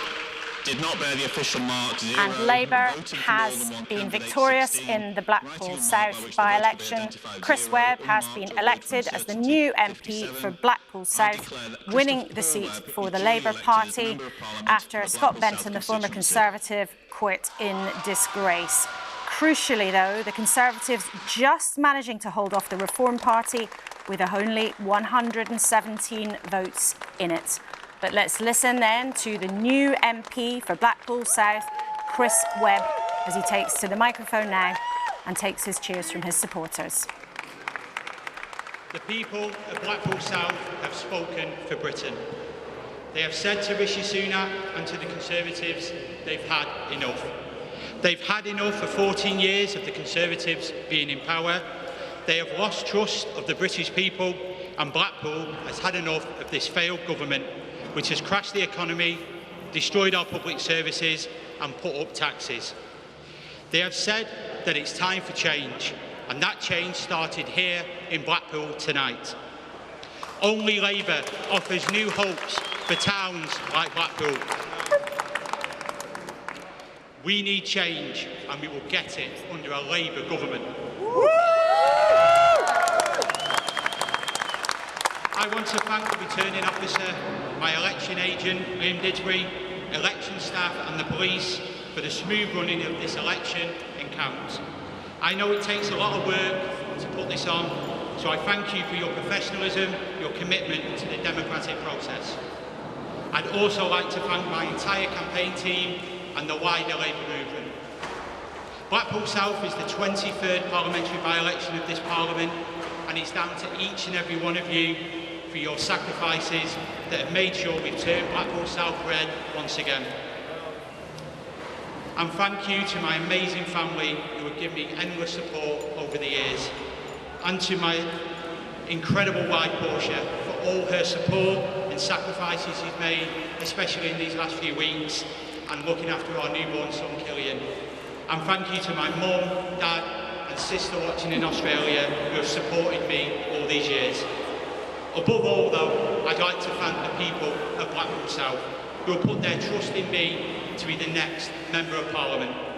It's a huge privilege to represent the seat that I call home and have been born and bred in, where we've not had a local MP for 60 years. The circumstances that led to this by-election have been well documented. I believe many people in Blackpool have been left with little faith in politicians because of the behaviour of others. To them I say I'm humbled by your support, that every ward in this town voted for me. Whether you voted for me or not though, I promise to work for you every day to earn your trust and restore the faith in politics. I promise I won't let you down. I have said this all along, that I am in it for Blackpool, and I mean it. I will put the priorities of this town first and fight for residents in Westminster and challenge this government to get a better deal for Blackpool. I have spoken to so many during this campaign and had the same conversations. People are fed up because nothing seems to work anymore, hard up because of the Conservative cost of living crisis, but instead of giving up, they got up and voted for change with Labour. It is not acceptable that Blackpool has the highest crime rate in Lancashire, with neighbourhood police officers cut by 43%. That's all right, then. It's not acceptable that the Conservatives allowed some parts of our town to be run down without a plan to rejuvenate them, and it's not acceptable that in Blackpool South in parts, more children live in poverty because of the decisions this government have made. People in Blackpool South and across the country are sick of the government's failure and to tackle the big issues facing our country. In this election, we offered a plan for Blackpool that was positive, a plan to put more police on the streets, deliver the regeneration our town needs and help hard-working families through the cost of living crisis. Only Keir Starmer's Labour Party has the vision and the ideas to make life better for everyone in our country. Change is what people want, and up and down the country, Labour is the party they're looking for to deliver it. Blackpool South has said that loud and clear tonight. The message to the Prime Minister is that we need a general election sooner the better. People no longer trust the Conservatives. Prime Minister, do the decent thing. Admit you've failed and call a general election. Give the people of Britain the same opportunity people in Blackpool South have, a Labour Member of Parliament and Keir Starmer in Downing Street. And let Labour get on with delivering the change the people of Britain want and deserve. Thank you very much, everyone, and thank you to the people of Blackpool South. Chris Webb there, the new Labour MP for Blackpool South, thanking his family, thanking his supporters and giving a direct message to the Prime Minister, saying, do the decent thing, Rishi Sunak, admit that you have failed. Change starts here in Blackpool, he said. Chris Webb there chatting to the losing candidate from the Conservatives, David Jones, who now appears to be leaving the count. Chris Webb there speaking in the wake of his victory in Blackpool South, a decisive victory for the Labour Party there. Let's take you through some of the numbers. Labour's Chris Webb polling 10,825 votes, well ahead of the Conservatives. Remember, the seat was previously held by the Tories. David Jones on 3,218 votes. But look how that was only just ahead of the Reform Party, who's balloted 3,101 votes. And that's really where the tension has been there all night. Would Reform manage to beat off the Tories into second place? They failed, but only just. And that will send jitters through some Conservatives. Let's look at how the share of the vote changed, because this is really important. Labour got 59%, a whopping share of the vote, so far ahead of the Tories on 18%, Reform on 17%. And the change, we'll look at that, the Tories falling away by 32%. And the swing, your favourite bit, I know, whichever way it's going, Tories to Labour, 26%. And that is the second biggest swing achieved by Labour in this Parliament. Only the Wellingborough by-election was more decisive for them. And in fact, that's the third biggest swing to Labour at a by-election since World War II. So, very decisive. Big cheers for Labour in Blackpool South. Big welcome to Chris Fox for the Lib Dems, and also to Angela Richardson, one of the other deputy chairs of the Conservative Party. Welcome to you. Jonathan Ashworth, the Labour Party, is still here. Well, you look like the Cheshire Cat. You said at the beginning you were a pussy cat, but you look like the cat that got the cream now. Well, I mean, that is a result that sparkles as brightly as Blackpool's illuminations, doesn't it? That is an absolutely brilliant result for Chris. I'm absolutely made up for him. But that swing is huge. And I think that does reveal that after 14 years of failure, people have had enough of this Conservative government, this failing Conservative government. Look, I mean, yes, the circumstances of the election were about a Tory MP who got caught up in scandal, but nonetheless, that result suggests to me that the country wants change, the people of Blackpool clearly want change and have voted for change tonight, and that momentum is with the Labour Party. Angela Richardson, what do you say to that? Well, congratulations to Chris Webb, and the result was not unexpected. I think, given the circumstances that caused the by-election in the first place, you know, it was always going to be difficult for the Conservatives.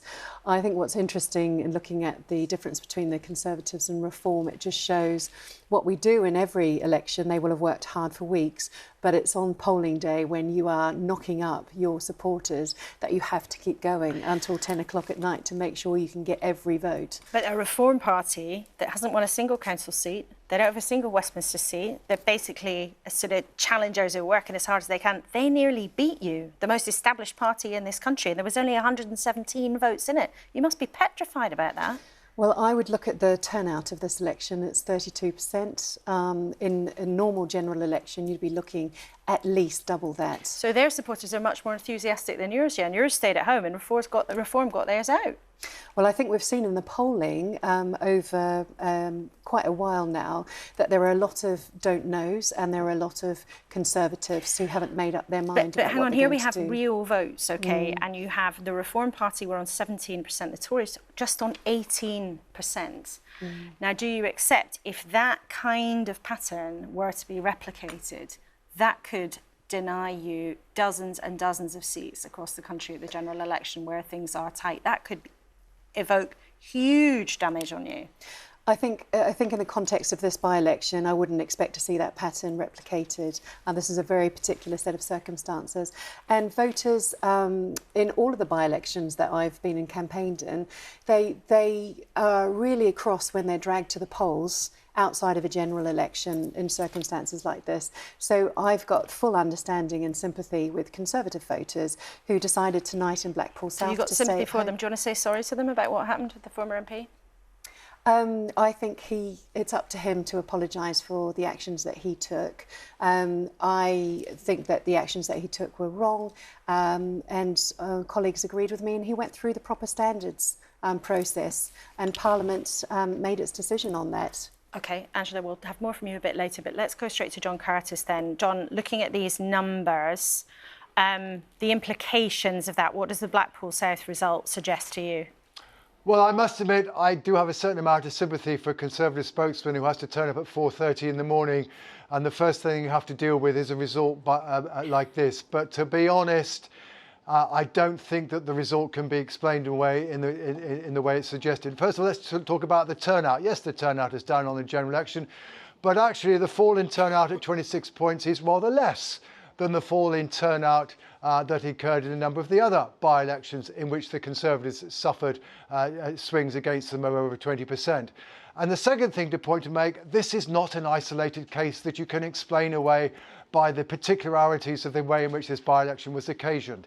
This is now the 5th by-election in this Parliament in which the swing from Conservative to Labour is over 20 points. And as you've already pointed out, it's the third biggest swing from Conservative to Labour in any post-war by-election. When was the last time we got swings with any degree of regularity of this kind of size? And even then, not as many as we've now had in this Parliament, while it was the Parliament of 1992 to 1997, and we know how that ended. I think the only thing that's stopped this result from being basically an unmitigated disaster for the Conservatives was the fact they just narrowly squeaked ahead of Reform, for whom, yes, this was their best result in a by-election, but in truth it's still well short of the kind of figures that UKIP were getting in by-elections between around 2012 and 2014. Yeah, even though, as it were, the challenge from Reform is not as great to the Conservatives as the challenge from UKIP was when David Cameron was in 10 Downing Street, yet they are still suffering consistently now these very, very high swings against them. I'm afraid, so far tonight we've been quite measured and we're saying, well, maybe the Conservatives are a bit worse than they were last year, etc., etc. But here, in a sense, is further very clear and, of course, much more dramatic evidence that basically the project that Rishi Sunak is meant to be there to achieve, which is to narrow the gap on Labour, that project still has yet to provide any visible benefit. OK, John, thank you so much. We'll be back with you a bit later in the programme because we are hurtling towards the 5 o'clock news. After that, we'll get analysis of that result from Chris Mason, of course, who's here with us. But But before we do that, we're going to say goodbye and thank you to Jonathan Ashworth for being here. You look so delighted to have been able to end your appearance with that result. But we will be miraculously replacing you with your colleague Jo Stevens. But we thank you for your time. Chris Fox will speak to you for the Liberal Democrats a bit later on, and Angela Richardson, you're also staying with us. Before we go to Regina with the news, a last glimpse at 5 a.m. of where the totals are in terms of council seats right now, in addition to that Blackpool by-election result. You can see there, Labour on 274, having gained 56. 94 for the Conservatives, having lost 107. The Lib Dems gaining 12 on 90. Independents having a healthy night, gaining 28 to be 53. The Greens, also with reason to be chipper, gaining 11 seats, putting them on 19. And the Residents' Associations, that's what RA stands for, they're with 5 seats. Oh, the Lib Dems have just gained another one and the Tories have just lost another one. See, it happens in real time, as if by magic. Now, though, it's time for the news with Regina Vajanathan. Thanks, Laura. Now, in the last few minutes, Labour have resoundingly won the by-election in Blackpool South, with Chris Webb becoming its new MP. The contest was triggered by the resignation of the former MP, Conservative Scott Benton. Meanwhile, the first wave of results are being declared in local elections in parts of England. The Conservatives have lost control of North East Lincolnshire Council and have seen councillors ousted across the country, as Labour have gained key councils in Hartlepool, Rushmore and Thurrock. So far, there's been an increase in Green and Independents becoming councillors in this, the last major test of public opinion before the general election. Our political correspondent Damien Grammaticus has been following the night's developments. Chris, Labour Party, 10,825. Blackpool South, a little before 5 a.m, and a decisive Labour victory. They were confident of emerging winners in the by-election, but this was emphatic. They have said to Rishi Sunak and to the Conservatives, they've had enough. They've had enough for 14 years of the Conservatives being in power. They have lost trust of the British people, and Blackpool has had enough of this failed government. The Conservatives, who had held the seat, were beaten into second place, but the shock for Tories will be that Reform very nearly pushed them into third. They didn't get Brexit done properly, they didn't cut immigration, and people are tired and sick and tired of the Tory incompetence and lies. We're done with it. We're done with the Tories. It's time for change. It's time for reform. And the first council of the night to change control, Hartlepool. Q&A at Bailey Fleet, Labour and Cooperative Party, 649 votes. The Conservatives lost 6 councillors here, Labour in charge again. The win is symbolic for them, clawing back lost ground. We have worked so hard to get the trust of the people in Hartlepool back to Labour, and I think that's probably what's done it tonight. Day, Thomas William, Labour Party, 806.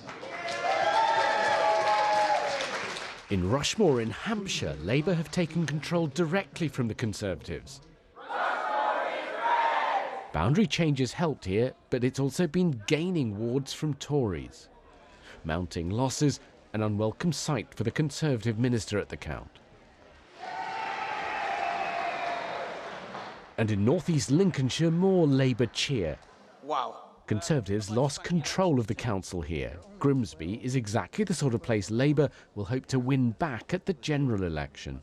Sadly, in local elections, they tend to mirror the polls at national level, and clearly it's a statement of the obvious. We're far behind in the polls nationally, and people have followed through at local level. In Hull, an alarm and an evacuation.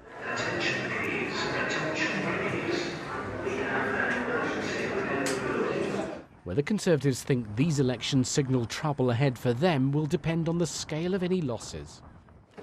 But there are warning signs for Labour too. This is Oldham. In some areas with substantial numbers of Muslim voters, Labour are struggling to hold on to support. And elsewhere, the Greens have been picking up votes, often at Labour's expense. Voters are really, really sick of this Conservative government and the way they've run this country into the ground over the last 14 years, but they're not really feeling inspired by what Keir Starmer's Labour Party is offering. In Stockport, where they're counting in a car park, Liberal Democrats could make gains from Labour. But what they're most focused on are the places they face off with Conservatives. We're expecting to see gains, we're expecting to see good progress, but specifically in the areas where we hope to win parliamentary seats. And I do hereby declare that Carol Ann Shevlin-Ney is duly elected. So the picture emerging is one of Labour chalking up gains, Conservatives slipping back, and smaller parties winning support from both of them. Damien Grammaticus, BBC News. Now to the United States, and police have continued to arrest protesters on university campuses who've been demonstrating against the war in Gaza. There have been further clashes between police and protesters in a number of cities, including here at Portland State University in Oregon, as well as in Washington, D.C. The pro-Palestinian demos have spread to around 50 institutions, with more than 2,000 people arrested across the US in the past fortnight. President Biden has said that he'll defend the right to free speech, but that order must prevail. Destroying property is not a peaceful protest. It's against the law. Vandalism, trespassing, breaking windows, shutting down campuses, forcing the cancellation of classes and graduations. None of this is a peaceful protest. Threatening people, intimidating people, instilling fear in people is not a peaceful protest. It's against the law. Turkey says it's stopping all trade with Israel over the war in Gaza, citing the worsening humanitarian situation in the Palestinian territory. The country said all imports and exports would be suspended until Israel's government allowed an uninterrupted and sufficient flow of aid. Trade between the two countries was worth almost £5.6 billion last year. Israel's Foreign Minister Israel Katz has accused Turkey's President Erdogan of behaving like a dictator. Apple's seen its biggest fall in sales in more than a year. The tech giant saw a sharp drop in demand for its most important product, the iPhone, with sales of the device dropping by 10% from January to March compared with the previous year. Executives said the figures were distorted by COVID-related supply disruptions, which led to unusually strong sales during the same period last year. The King and Queen have been presented with the official document recording their coronation almost a year after the service at Westminster Abbey. For 700 years, monarchs have been given what's called a coronation roll, a manuscript of their crowning moment. The 21-metre-long document's taken a calligrapher 56 days to write. Queen Camilla said she'd need her specs to read it. The troubled Co-op Live Arena in Manchester says it's taking a short pause and will now open on the 14th of May. Take That have become the latest act to move shows away from the venue, which has been plagued by delays to its opening. Ticket holders turned up on Wednesday night to find it's still closed due to technical problems. Well, a reminder that you can follow all of the election results on the BBC News website or on the app. You can also see who's won and where using our postcode checker, which is at bbc.co.uk/news or the app. Now let's return to Laura and the team who are still going on Elections 2024.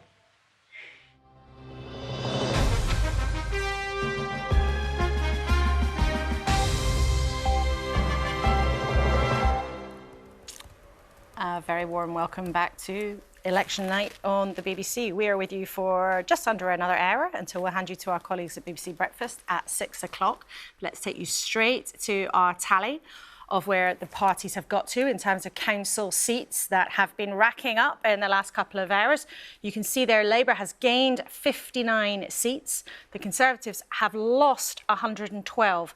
The Lib Dems have gained 13. And as things stand, that suggests in the big picture that the Conservatives are on course to lose more than half of the seats that they have been defending, which would lead us to roughly Lim losing about 500 seats. So that is at the worst end of their expectations. I should, though, caveat, there are a couple of days until we have all the results coming through. So where we are now looks very bad for the Conservatives, but it is by no means the end of the story. What they have, however, definitively lost out on is the Blackpool South constituency. There is a new Labour MP there, Chris Webb, and we will be speaking to him in just a few minutes. There he is. brand new MP who will be on his way to Westminster shortly. We'll hear also from his colleague, Joe Stevens, the Shadow Wales Secretary, who's just joined us, and Angela Richardson, Deputy Chair of the Conservatives, is here, and Lord Chris Fox, Liberal Democrat, and we'll talk to our political guests here in the panel soon. In the last couple of minutes, Chris, Blackpool South, big gain for Labour. Redditch Council, much smaller, but a similar thing. They'll be delighted to be able to show that they've won that too. So what's your take on where things have got to?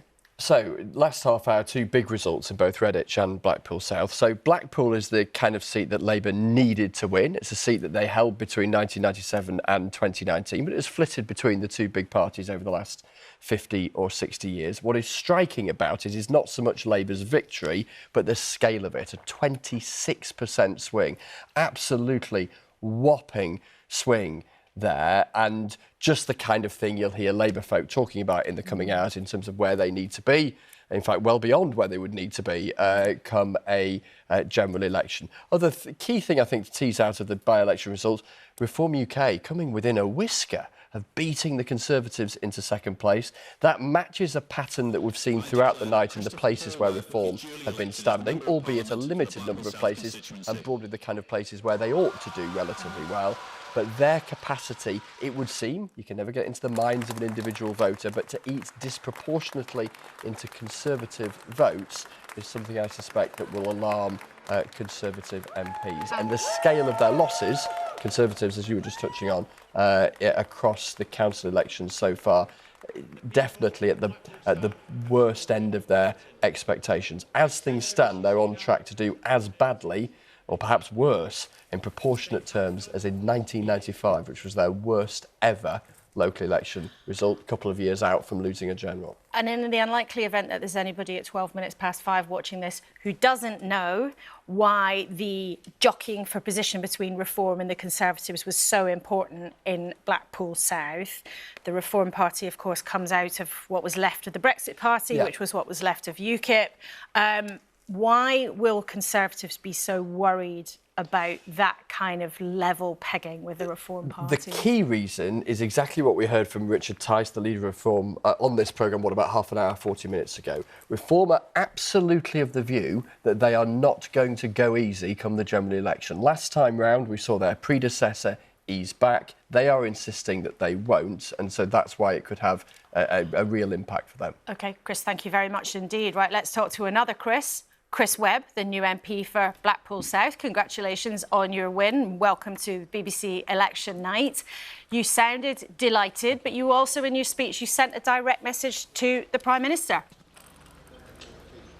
Yes, it's time that he, admitted that he'd failed and called a general election.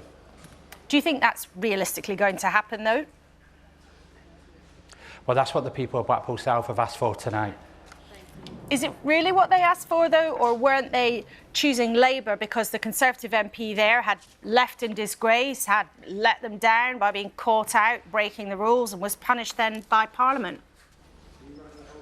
No, the people in Blackpool South have been fed up with this government now for 14 years. They've seen how our town has changed. Everyone is worse off than they were, and they want a general election and a Labour government who's on their side. What issues were people then raising with you during the campaign? I know you're a Blackpool man, born and bred. I know also you had your first child during the campaign. That happened to many people who become MPs. But what were the issues that voters were raising with you?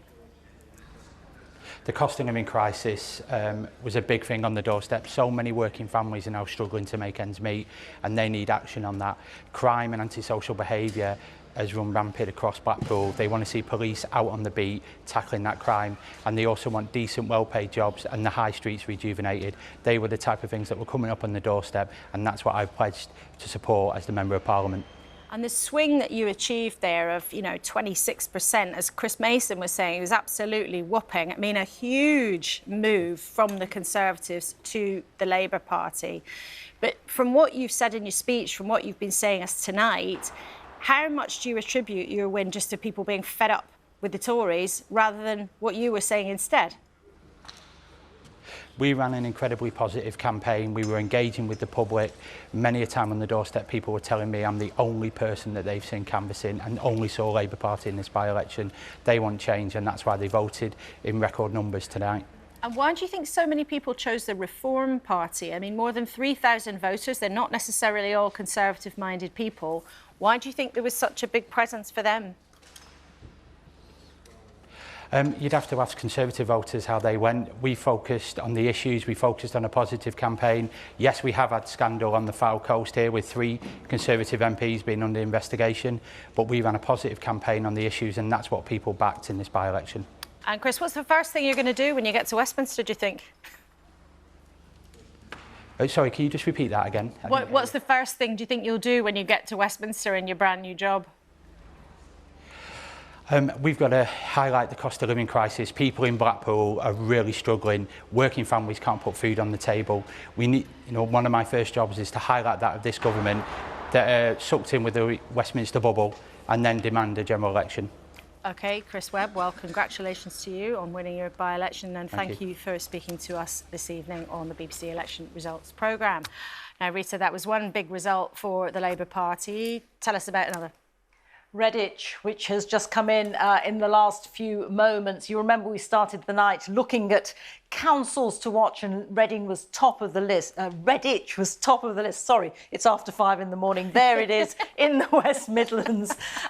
It's a big gain for Labour, this. They've got it from the Conservatives. They've got a 15-seat majority, 21 seats to Labour, 5 to the Conservatives and 1 to the Greens. And I can show you the change in the seats. There you go. The Conservatives losing 11 seats. Now, they had a 3-seat majority before this election. Now Labour have got a 15-seat majority. They've gained 10 seats and the Greens have got 1. So, a really a victory there that they'll be very, very pleased about. Here are some other results so far, and we've picked out the ones where there have been a change of hands. So Hartlepool, a Labour gain from no overall control. North East Lincolnshire is a Conservative loss. That's now a hung council. Labour have gained Thurrock from no overall control, and they've gained Redditch, as I've just said, and Rushmore in Hampshire from the Conservatives. Let's take a look at where this leaves us now in terms of councillors overall. The Labour Party have gained 57 councillors. The Conservatives lost 115. The Lib Dems gained 14. Independents having a good night on 32. And the Greens also having a good night on plus 12. Laura. Thank you very much indeed, Rita. We are able to stack up more and more of the numbers as things come in. Just in the last couple of moments, another result to tell you about, and another, what seems to be unusual, bright spot for the Tories, a very tightly fought place, Harlow Council, not far north of London. The Tories have managed to hold on by 1 seat. 17 seats for the Conservatives, 16 for Labour. A big straight fight between the Tories and the Labour Party there. You can see the Tories went down by 5, but Labour won only 5, and as such, the Tories have managed to hold on in Harlow. Well, they'll be very, very relieved by that. It's the kind of seat where Labour really wanted to make gains. They have made gains, but they have not made enough gains to be able to take control of the council. So, relief for the Tories in a sense, but still seeing Labour on the march in that part of the world.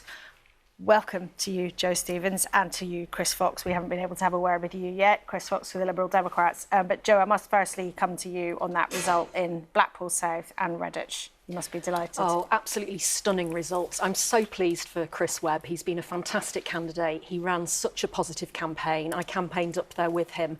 And it was just so good to see people really respecting what he had to offer and being enthusiastic about it. They really wanted change. And Redditch, again, it's a bellwether constituency. Whoever wins Redditch wins the general election. That's what history shows us. So we're really, really pleased. So you're going to win the general election? Well, if Redditch is anything to go by, but, obviously it's a great result for us along with the other councils that we've gained tonight. Angela, you'll have been relieved to hold on in Harlow. Yes. But it's looking pretty grisly, isn't it? Well, I think, we're disappointed with the results, and, it's just awful for those councillors who have been working their socks off for local people on local issues to lose their seats. But I think for any of your viewers who are waking up now, the context of these elections is important. If we look back to 2021, where the Conservatives were at 40% in the polls, where we had just come out of the second lockdown, 60% of the population had had their first vaccine, and there really was a sense of optimism, I think, then. And, you know, I say a week is a long time in politics. I think the last couple of years seem like decades. But isn't exactly that the point? So much has changed since then. These results are people reflecting on the situation they are in here and now. And you can't just write that off by saying, oh, in 2021 things were very different. Everyone knows where things were very, very different. This is a reflection from the public on you right now. It was unusually and it's not a pretty point for a government that had been in power for 11 years at that point. It was a very unusually high watermark. So we were expecting to sort of see reductions in the number of seats, and that's obviously playing out tonight. But as we also said, these results have got to run for another couple of days yet.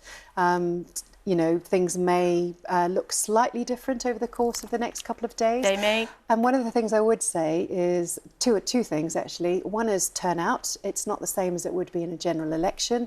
Only half the people are voting at the moment that would normally vote. And the other thing that I would say is that some people will have voted a couple of weeks ago with postal votes. There's definitely been a bit of a change in tempo from the government, some really positive announcements coming out that have been well received. And I think we are starting to see that well, hang on, the economy there was a national poll this morning that put Rishi Sunak on his worst ever poll rating, below Liz Truss, after those announcements that you've just mentioned.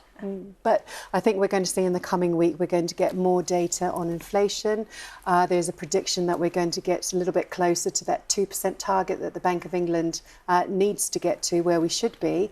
We'll see the Bank of England starting to make some noises on where interest rates are going.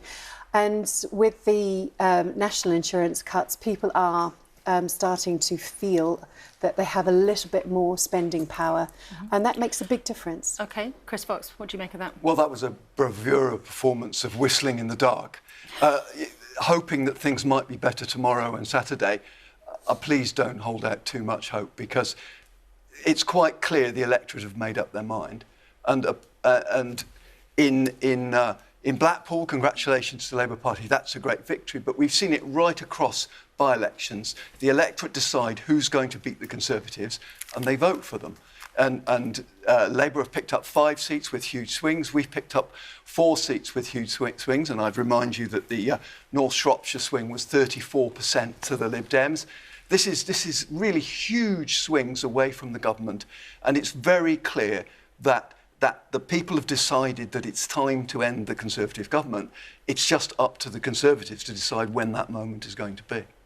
And I think what Angela said, you know, that kind of scene that you set, I think that's part of the problem for the Conservatives, because this is not how people feel. You know, they don't feel like things are getting better. They actually feel like things are getting worse. And to keep saying, as Rishi Sunak does every week, oh, you know, everything's fine, it's all going great, that's not how people feel every day. I mean, inflation coming down doesn't actually mean that their bills are getting less. It means they're just rising more slowly.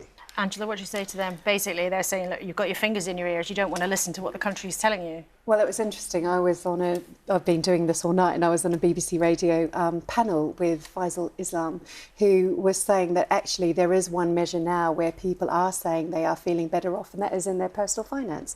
So, you know, there is a change. It is happening. And the reason that Labour and the Lib Dems want to call a general election now is because they know that things are improving, and they do not want the Prime Minister to wait.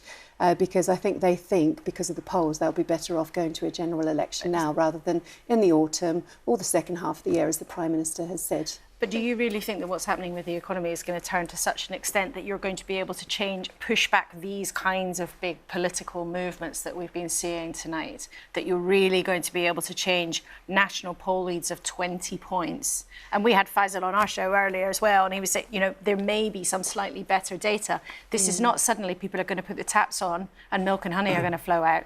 So in these local elections, the Blackpool South election aside, votes are splitting everywhere, and that's what they do in local elections. As you get closer to a general election, people start to make decisions, and historically we have always seen the polls tighten in every election. This just happens as a matter of course. When people know they have to make a decision between either Keir Starmer or Rishi Sunak, they will make that decision. It's not about reform. It's not about the Liberal Democrats, who I face in Guildford.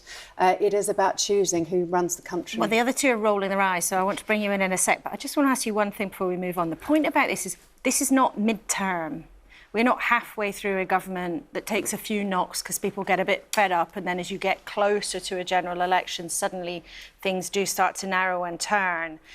We're months from a general election. Everyone knows that. Some of your colleagues are pushing quite hard to have the general election next month or in July. But this is not like any other parliamentary term that we've seen in recent history. We have had because you've had 3 prime ministers. No, because we've had a once in 100 years global pandemic. We've had war with Ukraine. We've had spike in energy bills. We have spent £407 billion protecting people's lives and livelihoods. We've spent £150 billion trying to help people with their energy costs. This is not normal. This has not been a normal time. It's taken quite a while to see inflation come down from 11.1% to 3.2%, but we're on the right track. Chris. Let's look at a similar situation. Straight after World War II, which was unprecedented for people's lives, what happened? It wasn't a thank you to the government. It wasn't anything like that. They actually voted in a Labour government. So the idea of looking back and say, look at all these horrible things we've had, yes, that's what people say. They've lived through this. They've experienced all this, and what they're getting now is a higher cost of living, longer queues for their doctor. If they live by a river, it's filthy and they can't go near it. There's all sorts of problems with social care with their parents or their family. That's what they're experiencing. So it's all very well saying, well, there was this thing and that thing happening, but people live in the now and look to the future. They're not looking back. I'm incredibly proud of the support that we targeted towards the people who needed it the most. We really looked after the vulnerable during COVID. But what you haven't mentioned in all of this, Angela, is Liz Truss's budget, which caused interest rates to rocket. People are still living with the consequences of that. Mortgage interest rates are still sky high. People are having to pay rent at levels they've never had to pay before. Very conveniently leave that out of the list of things that have happened. It's been chaos. You trashed the economy, and now you're seeing the consequences of that, and you are seeing in councils across the country and in by-elections across the country that Tory voters are voting Labour, and that is what is happening. And what I would come back and say is that we have seen the exact same circumstances right across the world. Everybody across the world has suffered from COVID. Budget Everyone right across the has had world. supply chain issues as they've tried to restart the economy. And we're now seeing in the US inflation ticking up and it being sticky. It is not easy to deal with these once in 100-year events. But I'm incredibly proud of what the Prime Minister has done and the Chancellor in terms of stabilising the economy over the last year and a half to get us to the point of where we are. And it is working, and we've got to stick to that, because if we don't, we will be back to square one. But Angela, the point about this is you can argue all that, you can point at all sorts of very difficult events that happened. Nobody would deny that situations haven't been very testing. And yet what has been running alongside that is Conservatives changing prime ministers several times. It is the very, very dramatic turmoil of Liz Truss's short tenure in charge. And if you don't listen to the message that the electorate is giving you, aren't you risking just sticking your fingers in your ears if you don't get it, that people are trying to tell you they want you to do something different? I listen to people on the doorsteps every week. I'm out talking to them. And it might be different in the part of the world that I represent from other parts in the country. I fully accept that. I've been quite happy to apologise to people for the chaos that we've been through for the last couple of years, because I think that's being a grown-up and being in a relationship with the people that you represent. And I think that's really important to acknowledge that things could have been handled much better. But that said, I am still incredibly supportive of what the Prime Minister has done. It's not been easy to have to wait for such a long period of time for things to stabilise, for inflation to come down, to be able to give people tax cuts. And that's what they've really wanted. They wanted to have more money in their pockets. I do acknowledge that there's been cost of living difficulties. We've got the highest tax burden in 70 years. And Rishi Sunak is not learning from this. Liz Truss made £45 billion worth of unfunded tax cuts, which caused the economy to crash. Rishi Sunak is promising to get rid of national insurance, £46 billion, and won't say where he's going to pay for it. You know, it's going to come from pensions or the NHS. He refuses to say how he's going to pay for it. And this week, we had the suggestion that the pension age might rise to 75, which he wouldn't deny in Prime Minister's question. So they're not listening. They're just doing the same mistakes over and over Bridget again. Phillipson acknowledged that national insurance isn't hypothecated towards pensions. So where's it going to come from? Where's this £46 billion going to come from? What the Prime Minister has said with national insurance contributions is it's the ambition to phase it out over time because double taxation on workers. How are you going to pay for it? Well, it's going to happen over time because But we'll how are you grow going to the pay economy. for it? You can't say how you're going to pay for it.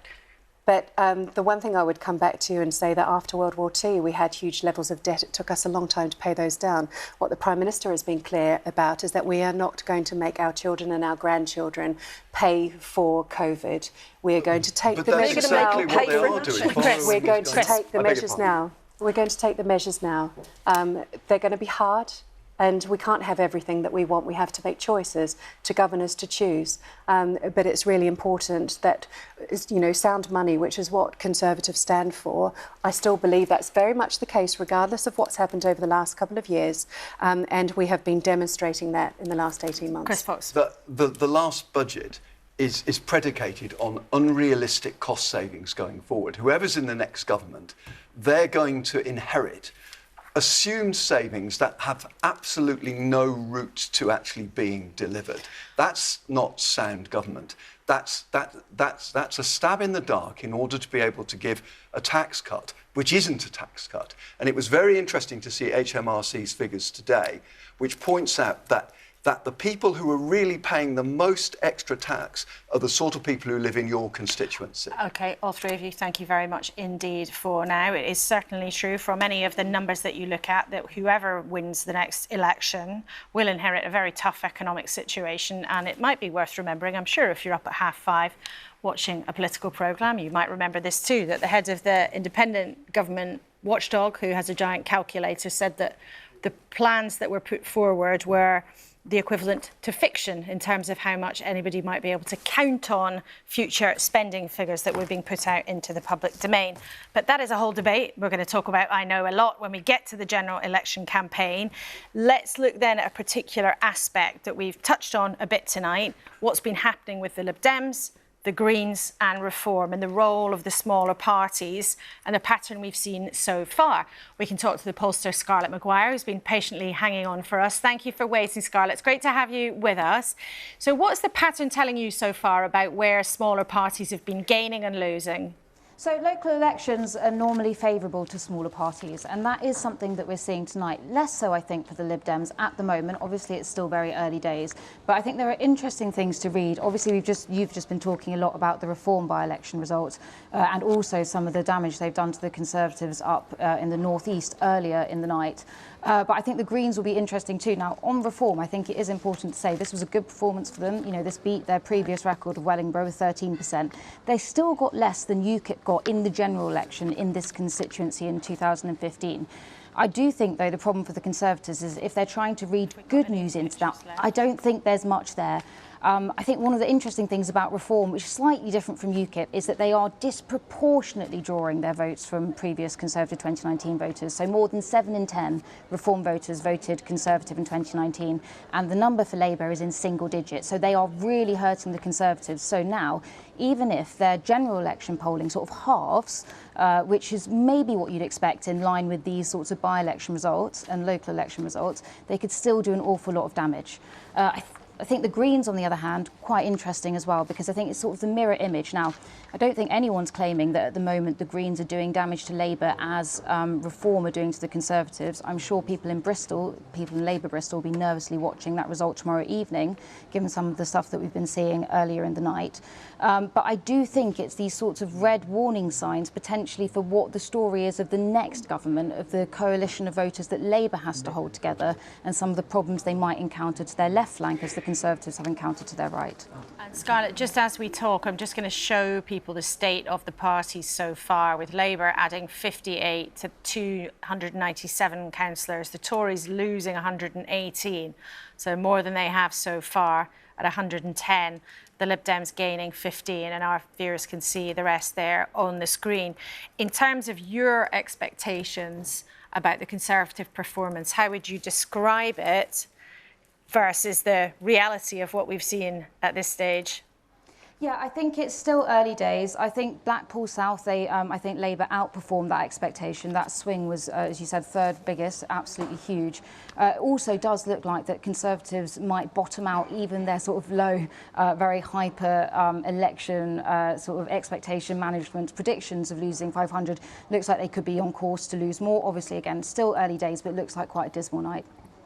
And in terms, just also of finally, Scarlett, of the mayoral races. So we know Teesside mayoral held at the moment by Lord Ben Houchin, who was a close ally of Boris Johnson. He's expected to hang on, but West Midlands, Andy Street, who is a popular personality in his own right, used to be the boss of John Lewis, and he's fighting very hard to hang on in the West Midlands. What's your expectation of those two different races? I think mayor elections, we've seen some polling that have shown that West Midlands in particular is going to be very tight. I think either way, it looks like it's going to be a close race. I think if the Conservatives do manage to hang on, it will be a case of the candidates performing well rather than the party. And actually, I think the flip side to this is, bearing in mind some of the results that we've seen otherwise this evening, it could be that Labour pull off a big upset in North and North Yorkshire as well, which might be more significant to read into than Andy Street or Ben Houchin holding on, as much as the Conservatives will want to draw attention to those things. OK, Scarlett, thank you so much. It'd be great to have you on the programme, and thank you for hanging on for us at this very, very early hour of the morning. As we were just talking about the mayoral contest there, I just do want to give you a quick reminder of the chronology of all of this.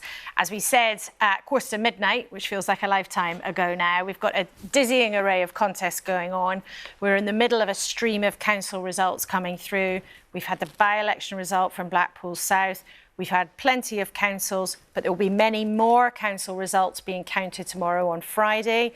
And that's when we start to get the results of those mayoral elections too. And they are fascinating and important, but also, as Scarlett was saying, sometimes a bit of an anomaly.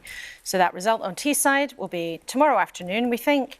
West Midlands contest probably be on Saturday afternoon, and the London mayoral result, we've hardly even touched on that, probably coming on Saturday night. So this is not a game of two halves, it's a game of, I don't know, 3/3 or 4 quarters, but we do have enough information to be able to be drawing some trends. And Rita, where are we with then maybe our final look at tonight's councils to watch, perhaps? I think so. We started this at 11:45, didn't we? A lifetime ago, as you say. But lots has changed. Take a look at this. The ones that are flashing are the councils that have changed hands. Redditch is a Labour gain, and my goodness, I mean, that was a Conservative council where the Conservatives had a majority of 3. That's been completely overturned by Labour. They've now got a majority of 15 in Redditch Council. Rushmore in Hampshire, that had been Conservative since the start of the century. Now Labour has that council, and they gained 7 seats there. Harlow has just come in not very long ago. That is a Conservative hold, but they've just got a majority of 1. They've just hung on to that by the skin of their teeth, and they've lost North East Lincolnshire to overall control. The Labour councils, or councils that were Labour, well, they've kept all the ones from Lincoln right the way down to Plymouth, but Oldham, that is the only council on this screen that has not yet declared, and we are hearing that Labour are in some trouble in Oldham, so we'll obviously be keeping a very close eye on Oldham. The Lib Dem councils have all stayed Lib Dem, and they'll be very relieved at that. And I think particularly at Gosport, where they had been thought to be potentially in some danger. And then under the hung councils, well, Hartlepool, we brought you a while ago, a Labour gain that they'll be very triumphant about. They are very triumphant about, and also gaining Thurrock in Essex. And in the last few moments, actually, Portsmouth is one of the last ones to have declared that has stayed hung. So the Lib Dems, who are hoping to take Portsmouth, haven't quite managed to do so.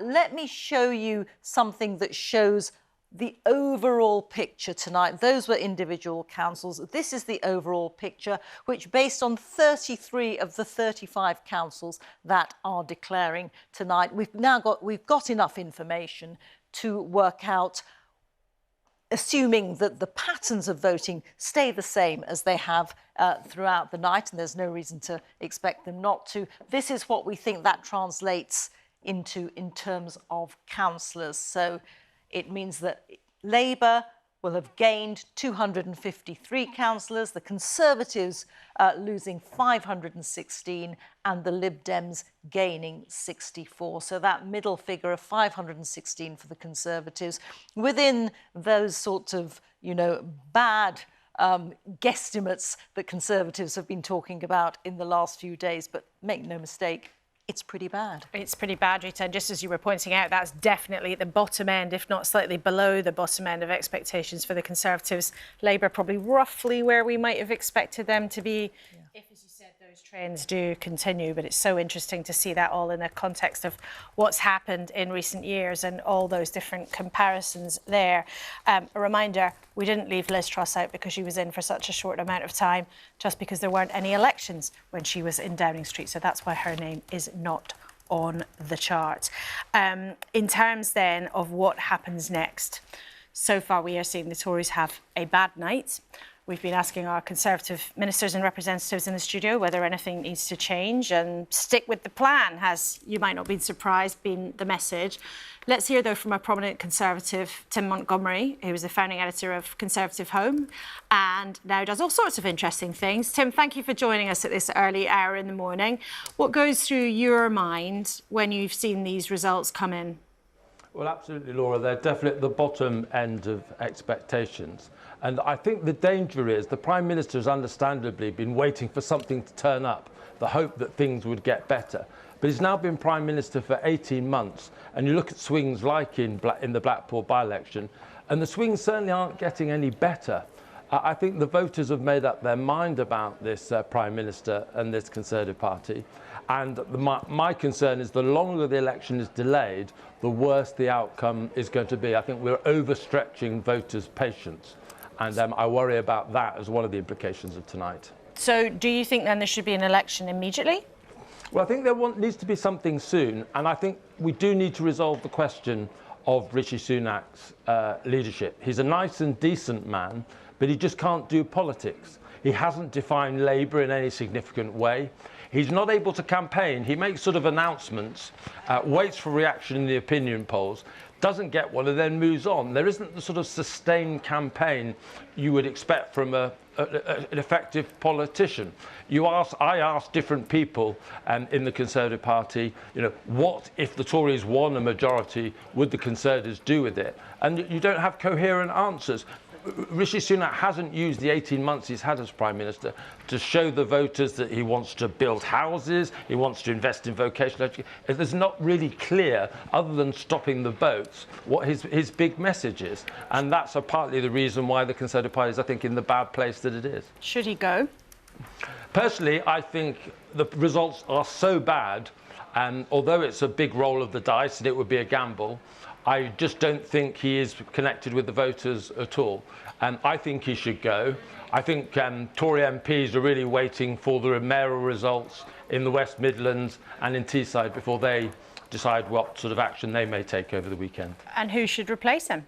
Well, that's the big question. I think if David Cameron, for example, was in the Commons rather than the Lords, I think he'd be Prime Minister again by now. But the Rishi Sunak's one last advantage is that there isn't an obvious successor to him. That's the reason why up until now I don't think Conservative MPs have moved. The problem, though, Tim, is that I think many people watching might think your problem as a party has been creating chaos in Westminster. If you change the leader, you create, well, more chaos in Westminster. Is it really credible at this stage in the electoral cycle, with a general election thundering towards us, to think that you can, as a party, as a cabal, change your mind again and try someone else out and expect voters to put up with that? There are no easy options for the Conservative Party from now on, Laura, but we've just seen, in the last couple of days in Scotland, they've lurched from a real crisis with Humza Yousaf just 2 days ago to potentially uniting behind John Swinney and looking like they're much more credible at the coming general election. So it could all go wrong, a change of leader, but I think the SNP have just shown not always is the wrong option. Tim, I'm going to put those remarks to Angela Richardson. I mean, Tim is a long-time Conservative activist. He knows and understands the party very well. He says Rishi Sunak's got to go. It's worth the roll of the dice. Well, I think as much as I love Tim, these have been his comments for some time now, and it's sort of symptomatic of that addiction to the sugar rush that you get from the chaos, if that's where you are. I don't think it helps anyone. I don't think it helps the country. Any inward looking by Tory MPs to their own set of circumstances is not a kind thing to do to the country. It's not right and it's not fair. The Prime Minister is trying to govern for the country. I think he needs to be left to be able to get on and do the things that he's doing. Tim said he didn't see what the Prime Minister's plan was. The Prime Minister laid his plan out incredibly clearly, so clearly that people actually know what his 5 points are. That he wants to halve inflation, which he's done, also know he hasn't cut achieved debt, reduce debt, cut the waiting list, grow the economy and stop the boats. And look, we are working on all of those things. Tim Montgomery is somebody whose views, he's always been very straightforward about his views, but colleagues of yours say to me and Chris and others privately, plenty of them, who say you are not going to be able to turn this around. And wouldn't therefore the kinder thing be to your activists, to people like Tim, to maybe people who want to vote Conservative, but they look at what's on offer and they say, we just can't do it? Wouldn't the kinder thing then be to put this out of its misery, to put this administration out of its misery? Well, it was interesting. Tim talked about David Cameron. He's looking backwards. What we need to do is keep looking forwards and keep working on that plan to deliver for people. I just think there's a risk within the Conservative Party sometimes that it just loves having a conversation about itself. Tim, what do you say to Angela?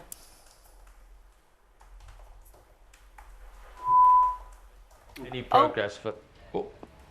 We can hear you now, Tim, I think. Yeah, unfortunately, the party is still going backwards under Rishi Sunak, and I completely appreciate why Angela is so nervous about changing leadership. But when the results are as bad as they have been tonight, with so many good Conservatives losing their seats, this isn't a midterm, this is the end of the Parliament. Time is running out, and I think Rishi Sunak really hasn't used the time he's had. What do you say to him? I'm happy to be going out and knocking the doors in my constituency and making the case for Rishi Sunak as Prime Minister over Keir Starmer, and that is resonating with my constituents.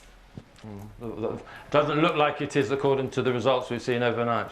But this is only small bits of the country on a very small turnout, and they're not being asked to choose their Prime Minister. We've seen by-election after by-election where the swing against the Conservatives has been sustained. The idea that it's going to change now, when the results have been so consistent, I think is whistling in the dark. But those by-elections have been caused by the actions of individual MPs, and they're not reflective on the Prime Minister at all. They're not reflective of the Prime Minister? Hang on, what happens with MPs, what happens with council seats, it doesn't reflect on the Prime Minister and your party? On the by-elections that Tim is talking about that we have had over the last few years, the vast majority of them have been caused by bad behaviour of sitting MPs. And that's a fair point. Many MPs have gone for those kinds of reasons. But you cannot say tonight, surely, that the results you're seeing from the local elections are no reflection. Well, I will take you back to what I said right at the beginning of the fact that when we fought these in 2021, we were in a completely different set of circumstances. But you can say that till you're blue in the face. The results suggest very much that voters across the country are not impressed with Rishi Sunak, and we are in the run-up, the runway to a general election, thundering along. And then I would say back to you, is this a national referendum or is it a local one? Are these local elections being fought on local issues by local people, or is it a reflection on the Prime Minister? Well, they're local. What do you think? Are you saying these are all on local results based entirely on local issues? Well, I think as we've seen the votes splitting out in the way that they have, you know, for the Green Party, for independents. I mean, we saw, was it Tyneside, North Tyneside, go to independents? You know, that... Well, there were some independents. There was a bin strike in South Tyneside, and quite a lot of independents did well there. Well, local issues certainly do matter, but we'll remind you of that. And colleagues, if there are Conservative successes that they say are down to Rishi Sunak, we'll say that local issues are important as well as national ones. Tim Montgomery, thank you very much indeed for joining us. Good to have you on the election night, as always, or election morning, I should say. Rita, believe it or not, we're not that far away from 6 o'clock and a big cup of coffee, but I do want you to show us the very important breakdown of what happened under the headline in Blackpool South. In a night of big results, this one stood out. Blackpool South, the only by-election of the night, triggered by the resignation of the Conservative MP, and it was a resounding Labour victory. Labour's Chris Webb won it with a majority of 7,600.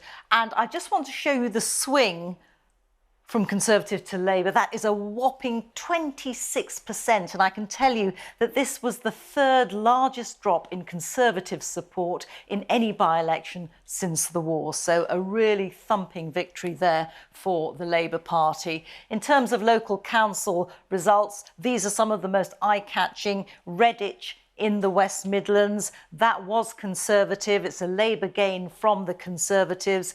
The Conservatives had a 3-seat majority on this council, and that's been translated into a 15-seat majority for Labour. And you can see here the figures speaking for themselves. Labour gaining 10 seats, the Conservatives losing 11, and 1 seat going to the Greens. So a really interesting result there. I want to take you next to Rushmore. Rushmore is in Hampshire. This had been Conservative since the start of the century, and it had never been Labour, but this is also a Labour gain from the Conservatives. You can see Labour picked up 7 seats, the Conservatives lost 8 seats, and the Lib Dems gained 1. So that has become a Labour council, and Labour have a majority of 3 seats there in Rushmore. And one more council I want to bring you, and that is Hartlepool, which had been a hung council. There was no one party in charge, and that is a Labour gain. Labour picking up 8 seats, the Conservatives losing 6, and the Independents losing 6 as well. And this was a notorious by-election, Westminster by-election defeat for Labour in 2021. So this goes quite some way for them in terms of being able to hold their heads up high again in Hartlepool. Much more on the election results. All the stories are on the website for you. You can put in your postcode and find out what's happened in your own area. That's the address. And of course, you can also use the BBC News app. Rita, thank you very much indeed. And for all your number crunching through the night, thank you very much indeed. Worth just reminding you of a couple of other places we've been talking about through the night. Harlow Council, Labour didn't manage quite to take control of Harlow, which will have been a disappointment for them. They were working that hard. I had several visits from Keir Starmer, I think, through the campaign. But also Oldham. Now, you might remember at the beginning of the night, we were talking to our reporter on the ground there. Oldham is one of these places where Labour had some concerns about whether some voters, particularly Muslim voters, might turn away from them because of the leadership's position on Israel and Gaza. We are hearing that Labour is 2 seats down, and it does look as if, though, they are on course to lose Oldham Council. And that normally is, you know, as red can be. That's the area of the country that has Angela Rayner and other Labour MPs, but it looks like they might lose Oldham Council. We can show you the numbers so far. They're still counting, but the critical column there is the independents. Look, 13 independents have taken seats. Labour on 23. Let's look at what's changing hands. Labour have lost 3 seats and Independents have gained 4. And the Lib Dems have lost 1. And that looks like Labour might therefore have control of Oldham Council slip away from their hands. Let's then get a final end-of-term assessment from John Curtis about where the parties all are. We know that there's a lot more to come, but in terms of our time together and this first slew of results, let's take the parties in turn, John. OK. Well, let's start with the Conservatives. I have to say I feel it's some requirement to come to Mr Sunak's defence, given the conversation you had just 5 minutes or so ago. Sure, the key message from these local ballot boxes is that Mr Sunak's project, indeed probably his principal purpose, which was to reverse the damage that he inherited, a party that was 25 points behind in the polls, that project has not made much progress, much as the opinion polls have been telling us, much as previous parliamentary by-elections before Blackpool South tonight have been telling us. But we should remember that the damage wasn't simply done by some individual MPs who are perhaps engaged in behaviour that wasn't appropriate for an MP. The principal damage was done by one Boris Johnson and his more liberal interpretation of the COVID regulations, which attracted public ire, and then the fact that he was found to have misled the House of Commons, followed by Liz Truss frightening the markets. And those are the 2 principal events that meant that Rishi Sunak, when he won the prize, won a prize that perhaps was not necessarily worth winning. And what I think we're now discovering, indeed, it's going to be very, very difficult for him indeed to turn it around. Whether somebody else could have done any better, who knows? It may well be the case, irrespective of who was the Conservative leader after Liz Truss, the electorate were not going to be willing to forget those 2 pretty significant errors, particularly at a time then the economy is struggling. For Labour, well, of course, they profit from the Conservatives' misfortune. They've probably not made much more progress than last year, but at least they've held on to where they were at last year in terms of the share of the vote. The one fly in the ointment is not just Oldham, it's in general. They were struggling in areas with large Muslim communities. But otherwise, Liberal Democrats, modest so far, going back a bit. Greens, some reason for celebration. OK, John, thank you so much indeed. And everybody will be looking forward to your updates in the next couple of days. Brief final word to you, Angela. We've spoken a lot to you about the challenge for the Conservatives. Joe and Chris, I'm going to tempt you both. Give me one prediction each about a good result for the Lib Dems and the Labour Party. I'll be looking at Wokingham, Tunbridge Wells and Dorset over the course of the next... Well, that was 3. OK, and Joe? Well, I think tonight from Hartlepool, Blackpool, Redditch down to Thurrock, we are winning in the battleground seats that we need to win in the general election, and I want to see that pattern continue over the rest of the weekend, and I think we're making good progress. OK, and Angela, will there be a bright spot? You've had the roughest time so far tonight. Couple of bright spots. Harlow, I think it's good to see. OK, and Chris, final word from you. If the results continue to be as bleak as they've been overnight for the Conservatives in the next however many hours there is between now and Sunday, where does that leave Conservative MPs contemplating the future of Rishi Sunak? Okay. Question mark. Question mark, a big one. Well, the night has come to an end. In a second, we'll hand you over to our colleagues at BBC Breakfast. In these last important hours, your votes have given us plenty of signs of where public opinion is heading in this general election year. A very difficult night for the Conservatives. Pretty good one for Labour with that big swing in Blackpool South. But tons more results to come today. We'll bring you them all on the BBC as the next couple of days unfold. Thanks so much for your company. Goodbye for now.